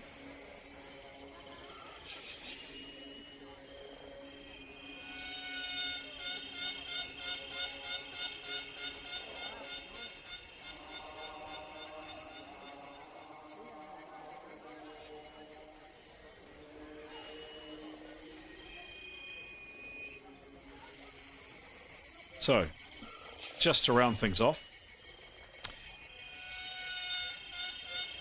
Kaltaimun is clearly a very, very wealthy city. While occasionally there is some dirt and some of the cobblestones broken here and there, generally it's in incredibly good repair. The vast majority of the population, not the vast majority, the majority of the population are human, but also elves are a huge part of the population, easily 30 to 40%. The architecture is quite stunning. The buildings are made from beautiful pinkish white marble, and clearly have very, very strong elven influences in some of the motifs and the designs. The buildings are typically very neat and tidy. Some are weathered and could do with repair and are clean in some places, but generally it's a very beautiful city. There are one or two beggars, but very, very minimal. The shops seem well stocked and seem busy. You do see quite a lot of it has different names: household magic, common magic, prosaic magic. So this is the easiest of the magic to learn, and is often used for things like mending or fixing things. And in some places in this world, it's quite prominent. You'll be walking down a city street, such as you are now, and actually see people casting spells to cook, or particularly clean, or to mend items, or fix things, and do other relatively mundane tasks. In some places, it's rare and frowned on, and any kind of magic you get horrible things happen to you, but clearly not in this place. So common magic and magic in general appears to be very, very common. The climate here is warm, but not hot. And people are wearing very loose, flowing, lightweight robes. There are also quite a few, and you can see them on some of these images, there are quite a few cats, what appear to be stray cats or perhaps pet cats in the streets. The the sense you get, absolutely the sense you get, is this is a place of wealth. In fact, few of you have been to a place where you've seen as much wealth as on display and is clean.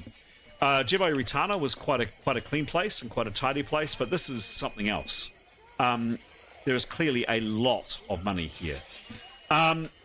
Very, very limited number of weapons being carried. The City Watch, and you can see a few City Watch members here. They're very, very well armed and armoured. They're in plate mail armour, typically, and their weapons appear to be of extremely good quality. There are a few others, perhaps wealthier people that might have maybe a rapier at their side, sometimes a short sword, but these people are very few and far between. There are virtually no weapons on the streets, and your trip up from the docks and your walk through the streets of Ketelmine are, you don't get a sense that there is much in the way of that you can visibly see anyway, crime or poverty in this place. Any last questions or comments or questions of your guides? Do you say anything? As of course she's welcoming you off the docks, where we leave it for today. Just to ask, are we okay to carry our weapons, or should we attempt to put them in the box? She says, "If you follow me hastily, we'll get to our accommodation, and but yes, keep them wrapped up if you can." All right. I mean, we could put them in the coffin. Okay. Or you do that? Yep. Yeah, the larger swords. Short swords will keep covered, and well, certainly my character's Etienne will put his sword in the box, and cover up his armor as best he can, and Niathanel will just cover up her short sword. Cool. Any other Same for action? Lathan. Okay. Anything else from anybody else? Yeah, ditto. And that, guys, I think, unless anybody has anything else particularly they want to say or do, is where we're going to end it for tonight. Today. Force a habit. Very good. Thank you. Making progress. Yes. Getting somewhere. Yes, thank you. There's that tower. you. There's Great that session. That's the what you can see on the screen there is where Oh yeah, true. party liberated that tower, and it was quite a. We flew in on the top, and it was quite a battle. We got a crap load of good stuff, which we subsequently lost, which I posted in the chat. Based on what Pete, I've still got Niathanel's still got the pendant from that tower. Yeah. I noticed there's amulets of PowerPoints. Presumably got that too. Someone's presumably got that one. But Dan's got the shot bolt broadsword. Right. And has got the refrigerator box with her box fridge. And presumably Karios has still got that amulet, which gives a plus Times 3. 15 per DB. Yeah. Yeah. Yeah. Interesting. There we go, guys. Giles. good. Firstly, Giles, well done. Congratulations on making it through the session, not feeling so great. And secondly, do you have a winner for tonight? Oh, For it's got to today. be Mr. Float. I think Leaf was our floater, wasn't he? Yeah. Both. Yeah.